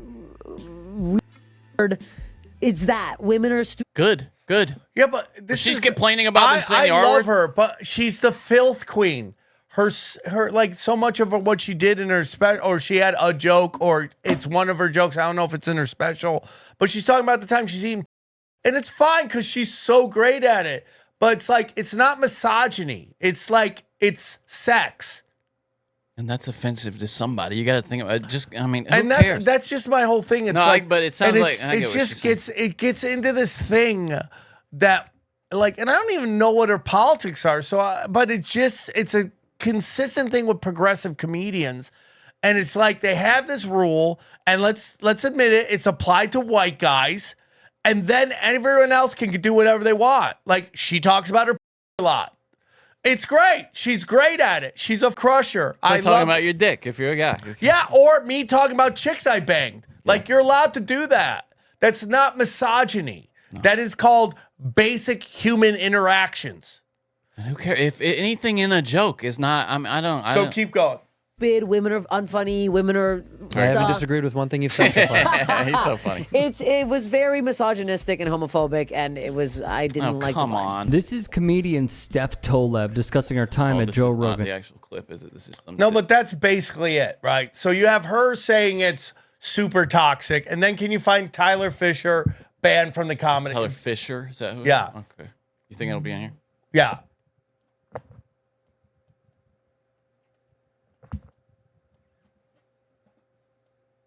Yeah, this is it. So we'll watch some of this. Is an hour. No, but it's really quick. It's really the quick. beginning though? Yeah. Is this Tyler Fisher here? Yeah, Tyler Fisher's the guy on the right. On the right. There's it's the woke mind virus. There's no other way to say it. And by the way, I wasn't planning on saying that, but I have to do a whole nother video, and I have far more evidence that this was a political hit job. How do you get banned from? They have to let you know that you're not welcome there. Not only banned, a cease and desist order from the mothership, from Rogan's mothership. That's crazy. I'm connecting this to Gutfeld in some way, shape, or form because it happened soon after. Like this is my point. This stuff will destroy somebody's life. Like, but dude, I need to know what that cease and desist order possibly said and stated as a reason. I like this guy. Give me 1 second. He's way too serious. You got to tell me what the hell's going on. Yeah, he's acting like he just found out who shot Charlie Kirk. Like he's way too serious right now, and he's a great interviewer. Go on. The story is almost more insane. I'll try to sum it up. Okay. First of all, 95 to 98% of the entertainment business is leftist, and moving farther left by the day. So sure, Rogan can open a club. It's great. It was a matter of time. Wokeism has seeped into the club. So the funny. manager of the club, this is the key point. The manager is a far leftist. Okay, let this go because I want. The manager of his comedy club. Now, Joe opened the club. He doesn't run the club. He's not there watching over everybody. The manager is far left. And a comedian came up to me almost violently, and he said, I just found out this guy is like pro-forced vaccine, pro-masking, like violently anti-Trump, anti-Elon Musk. Well, you know my comedy, right? He said this guy is going to try to get rid of people who he doesn't agree with politically. Okay. And I was like, that's insane. But I just want to get to this one point because I have counters to all this. Insane. Is he talking about Adam? That we're going to get into that. Well, cut to, I don't know, a week or two later. Have you heard of the app called T? Did you see that whole scandal? No. There's an app called T, and it's for women who go on dates with. I do know what you're saying. Yeah, I've heard about that. Sorry. Very serious. Very serious. Yeah, right. Very serious. So the purpose of the app is to go, I went on a date with Viva. He touched my shoulder. He's a rapist. Then they put your photo up there, your name, everything. Okay. By the way, the profiles of all those women were leaked, by the way, and it's, as you can imagine, unattractive, out of shape leftists. So a comedian puts a post about me on there, a fake post, nothing even criminal, just said that I hit on women at the comedy club. I hit on women. You saw me do stand up? Yeah. After the show, I stand outside. I follow me on Instagram. I take photos, all that. So she turns that into me being a predator, a female predator. Okay. They did some research on this girl. She was kicked out of the New York City comedy scene for falsely accusing a comedian of raping her. So Rogan finds this out. I call him. I go, dude, this is insane. I have a 45-minute HR conversation from the woke manager of the comedy club on tape. I've protected myself just like I did for my discrimination case. I was clued in that he was going to try to fire me. So I protected myself by recording the call, and thank God I did, because what is on, you wouldn't believe what's on there. He wouldn't tell me what I did wrong. He wanted me to give a false confession. Let me just ask for detail. That's the manager on the call. Rogan is not on this call. So serious, dude. No, he didn't even know this was going on. That he's so separate from this. So on the call, this guy says, "You're aware that this T app, you're a problem. You understand you're a problem with women." And I said, "You're telling me an anonymous post on an app meant to destroy women. He said Destroy this is men, going to hurt Joe Rogan. He's going to be furious, and you're going to hurt the reputation of the club. So there's when you stop don't it. do something That's wrong- enough of that. You get the understanding here. Totally. So I want to say a couple things. First of all, I know Tyler Fisher. I like Tyler Fisher. Tyler Fisher has been the what I would say the victim of two Me Too bullshit things. And let's take Tyler Fisher's account on the T-app thing as real. And that as he's being honest there, okay? I don't know what the conversation was with the manager. I'll get into that. This has become a pandemic of women thinking men hitting on them is like some kind of predatory thing. And while simultaneously you have these women in comedy saying that this guy's a predator because he hits on chicks, there's also 1,000 videos on YouTube now talking about women complaining men don't hit on women. Yes. And this is why. Because simply hitting on them is predatorial. Okay? So with this, I would say that Tyler Fisher is getting a bad rap. Now, he got kicked off of Gutfeld because he asked a woman who worked there to go on go grab a coffee. And that's Are you serious? They kicked him off for that? That is what is being stated. That's what I've learned. I haven't gotten into the details because I'm so upset about this shit. I feel so bad for young people growing up in this environment. Listen, if you're a young man listening to this, you cannot hit on any woman who works with you. No, rule is you can. You just got to make sure she wants you to hit on her because then Johnny, it's totally fine. Because the better rule is don't hit on them. Man, it's just such a shame. It sucks. It sucks. But this is where we're at. You have to treat work like it is. They are androgynous robots. I was at the American Comedy Company. This waitress was so gorgeous. My monkey DNA was going crazy. Do you smell her armpits? No, I can't hit. Dude, you cannot hit on these chicks. You cannot engage them in any flirtation. Anything that makes them feel uncomfortable is a crime. And it doesn't matter. No matter how much pee they're slinging now. And they're slinging more pee than ever. They are 25 women who also want you to operate in 1950s kind of way, right? Where it's like they're precious angels and all this stuff. You cannot hit on anybody. Now, if this person's saying he's hitting on fans, that's what you do. You're allowed to hit on fans. But the staff, the comics, you cannot hit on them. Okay, so I'm just going to say that. I don't know what manager he's talking about. So if he's talking about Adam Egan is the farthest thing from a leftist progressive. Dude, the guy was the co-host of the Norm Macdonald show. Yeah, that's a good point. Dude, Norm Macdonald did Holocaust jokes, AIDS jokes, 9/11 jokes, cancer jokes, everything but probably saying the N-word. I don't think he said it. That's the only thing he didn't go there. Everything else, that guy, and guess who's sitting there laughing at? Adam Egan.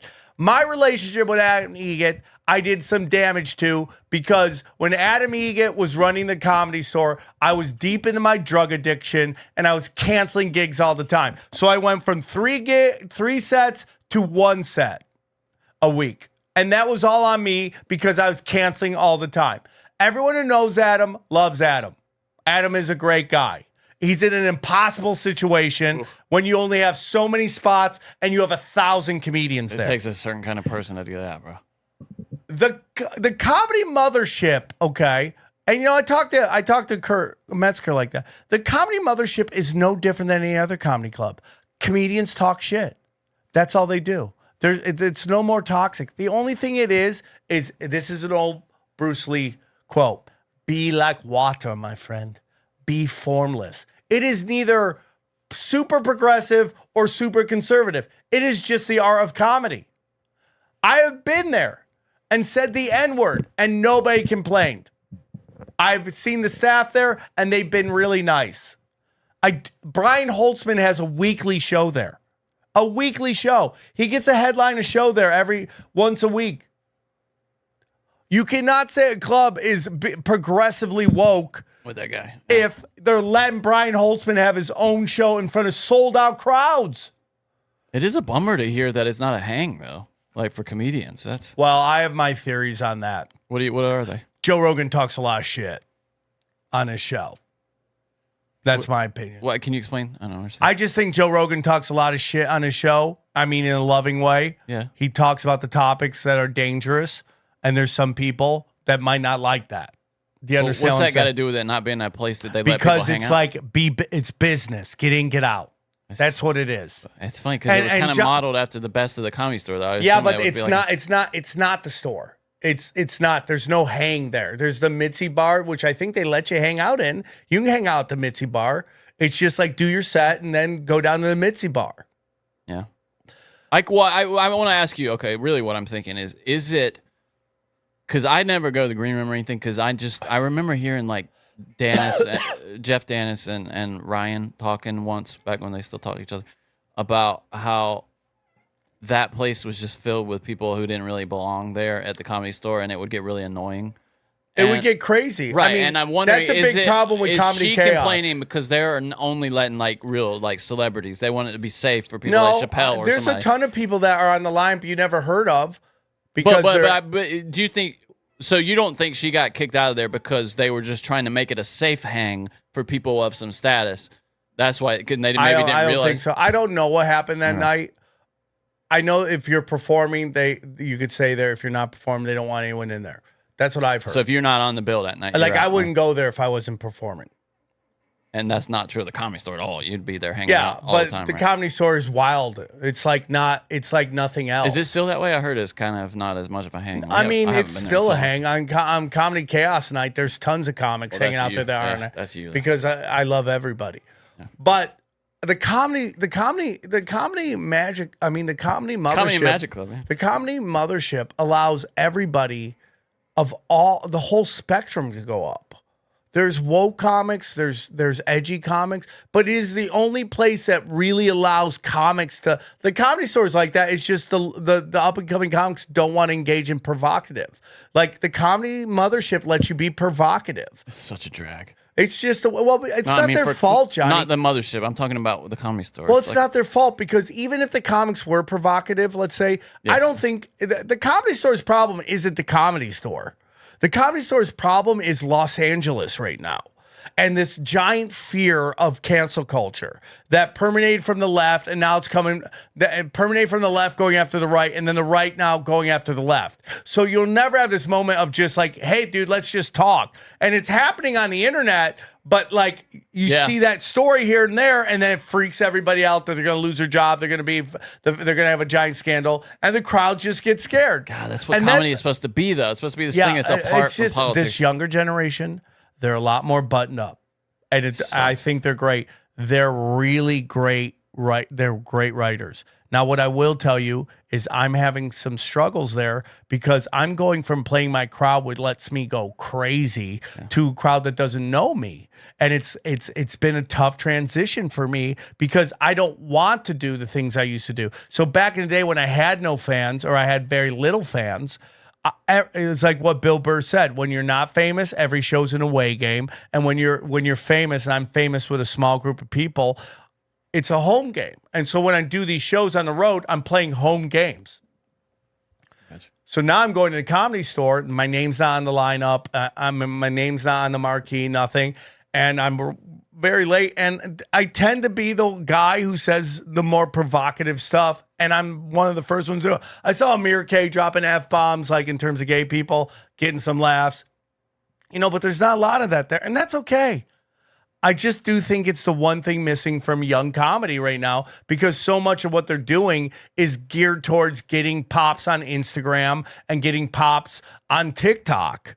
And like provocative shit, unless it's there to piss people off, right? Which is why I'm not saying Leonardo Joni's trying to piss people off. She has a very specific view, okay? And when everyone gets mad at Jimmy Kimmel getting canceled, I go, what about Leonardo Joni, who has to play hide and go seek with her fucking shows so they don't fucking cancel her? What does that mean, hide and seek with her She shows? can't tell them where it is until an hour before the show. Really? Yeah. That's so lame, man. It's ridiculous. And now you're crying about Jimmy Kimmel, who's had a luxury job for 22 years, has more money than I'll ever know what to do with. And now you're upset about him getting canceled for a 4-day weekend. This was his return briefly. You supported our show, cared enough to do something about it, to make your voices heard so that mine could be heard. But I do want to make something clear because it's important to me as a human, and that is, you understand that it was never my intention to make light of the murder of a young man. Jimmy Kimmel back on air. I love that they put that music over. Yeah, they didn't even let him continue. I watched what he did. I didn't think it was that bad. And I didn't either. I don't think it would warranted him getting kicked off. No. And I still don't think the FCC stepped in. I think that was a narrative that was created to get the left angry because they want the right and the left to be fighting with each other. I think, if anything, they listened to the FCC podcast and freaked out this thing because they want Trump to approve this merger. Yeah. Right? Yeah. Or they just did this and they say they didn't even tell him, but the whole plan was to bring him back anyways. And apparently Nexstar and Sinclair have backed down now, and he's back on the air everywhere. So. And guess what he's doing? Not reaching a demographic that makes money. And I there's things that Jimmy Kimmel said about Tucker Carlson, about COVID, about all these people celebrating people losing their jobs. And you can't have it both ways. No. You can't be the guy celebrating people losing jobs and then get upset when you lose your job. I mean, emotionally, you're going to be upset, but really that's hypocrisy. But going back to the mothership, I mean, getting cold. I just think it's really sad because when someone tries to make something that is the most what's the word, ideal situation, there's always going to be people that get mad. And again, I don't know what happened to Steph, and that sucks because she's such a killer comic. And it sucks that somebody said that about Justin Martindale. But listen, I get lit up all the time. And it's just part of the gig. It's called survival. And I'm not minimalizing him getting upset. And the only reason I'm saying that is because I love Justin Martindale. And I would be sad that his feelings were hurt because he's such a great guy. Yeah. But that's comedy, dude. That's just comedy. I get ripped every night at the store. And that's okay because you're doing what you have to do to survive. And you just can't take it personal. Like I opened up with that Charlie Kirk Starbucks bit one night in the OR and it flatlined the crowd. And then the comic went up after me and said, oh, I wish he would have said Charlie Kirk and retard more. And he just kept going off on it. And I'm not mad at the kid because you got to do what you got to do to survive. But it's just like, and the only other manager is Jody, and I know Jody from the Comedy Store, and I never once got woke from him ever. And, again, Tyler Fisher's a great comic. If I would to give him any advice is don't shit where you eat.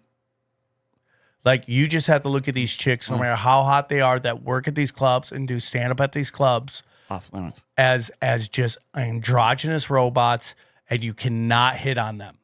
Because this is now the second thing that's happened to him. And even if you go both times are bullshit, and I would agree with him, you now you got 2 strikes. Yeah, and at some point, people are not going to give you the benefit of the doubt. Right? Yeah, and that's all I gotta say. So I don't think the mothership is toxic at all, and I don't think it's woke at all. I think it's wata. It's formless, and it's like you can go up there and do great. I've dropped N-bombs in that crowd, and no one's ever said anything to me. And it's just like, and again, Tyler's right. Joe is not micromanaging that club. He's got a million things going on. Yeah, credit to him for recognizing that. And I'm just going to say something again about, and this can even go into Mark Maron and his criticism of people doing the Saudi Arabian Comedy Festival.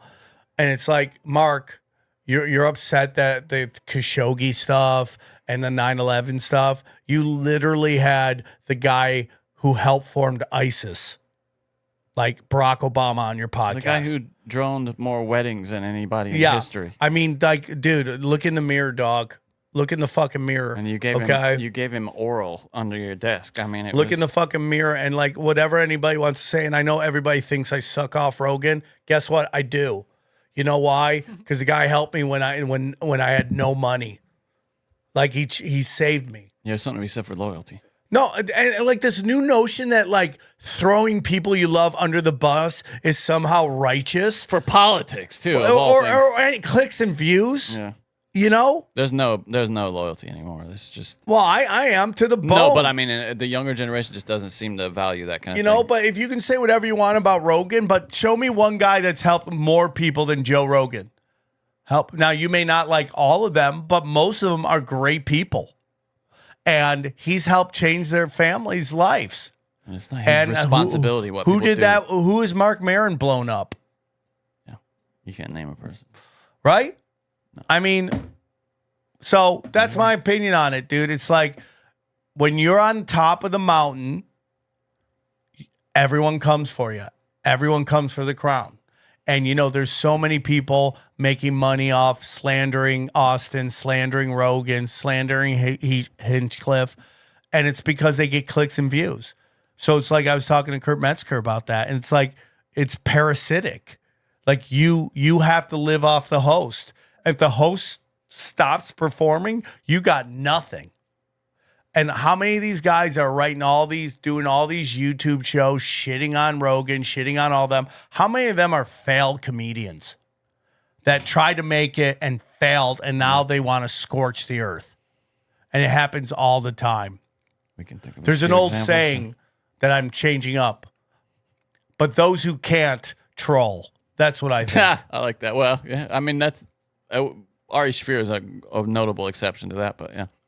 Yeah, but he's a much different thing. He's turned trolling into an art, though. Yeah. Trolling is his art. And even Sam Hyde is a troll. Yeah. But those are exceptions to the norms. I'm talking about people who make their living off putting people's names in the title just to get clicks and views. I got you. And like that Joke World guy, like he's great. There's a guy who covers comedy, but he covers it like an E-Entertainment News style.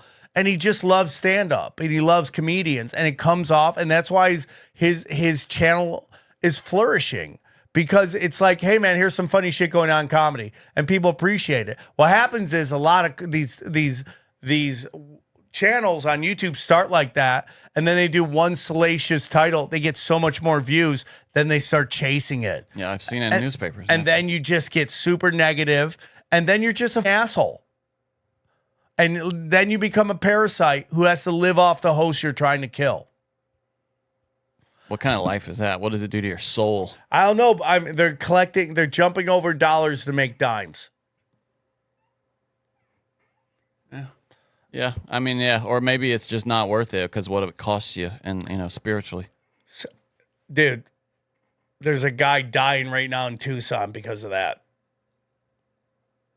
So let's watch this last thing. So you sent me this. This is the craziest shit ever. I don't know how real it is. I mean, this guy looks pretty official. This is Sheriff A.W. Cutler. It is very hard to listen to that call to that 911 tape without becoming somewhat unnerved. It actually bothered me the first time that I heard it.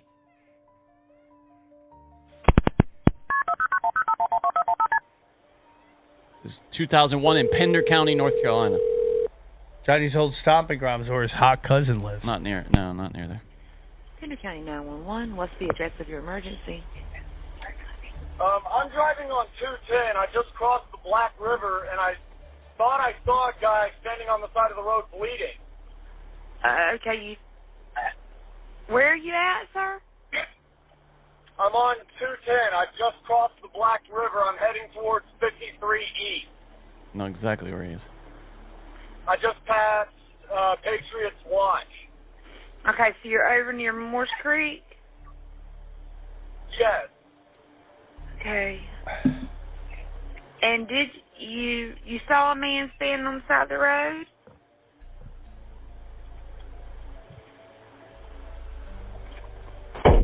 What the? What was that, sir? That's not human! That's not human! Sir, are you okay, sir? There's something in the bed of my truck! Okay, what's in the road? No, it's not in the road, it's in my truck. In the bed. There's something in the bed of your truck? Yes, ma'am, I just turned on my bed lights for my truck and there's something in my bed. Okay, sir, when you say something, what do you mean? I just knocked it off of the bed of my truck and went over my roof. Okay, what was it? According to the CAD notes and the deputy reports, this thing jumped into the back of his pickup truck and began to actually beat on the top of the cab of his truck. And you could heard it, actually right? hear something beating on the top of the truck. The caller stated that it was beating and scratching on the top of the cab of his truck. He actually stated that he was able to engage his bed light and was able to somewhat identify this object that was in the back of his truck. At some point, he was able to slam on his brakes, and the force of inertia actually threw this thing out over his hood and onto the highway, where this thing stood up in the roadway, made its way to the wood line, and disappeared in the woods. Dude, that is crazy. That is creepy. What is your thoughts on that, Johnny? What did he sound like to you? Did he sound like somebody who was experiencing that? Well, he did at first, and then it was more calm. It got a little performative, would you say? Little. Do you think so? I mean, it felt like somebody who was trying to sound like that was happening, and I don't know. It was something weird. She threw him off when she said, "What's in front of you on the road?" And he's like, "No, it's in the back of my truck." You know what I mean? He's kind of got that loud, like, So you don't fake buy it. Skeptic Johnny just I showed think up. that guy thinks it's real, that sheriff that was talking, and I think it sounds like the operator was real, but the guy calling, I have questions about. Like, what happened to this guy? Is there any record of him? I would love to learn more about that. Because I know people who have seen things in North Carolina, that's for sure. There's something in the bed of my truck. There's something in the bed of your truck? Look at that comment. It was so funny down there. Oh, yeah, that's right. All right, Johnny. You want to do the news? You can do it. I got to go. No, we'll catch it next time. Because we're at 2:36. Yeah, dude. Give us a word. By the way, several people sent me the word from last week and told me to tell you, and I did not. Okay. But I just did. Not human. That is the word. That's not human. It's not human. You just did better acting than him. Good job. Bye, everybody. Bye.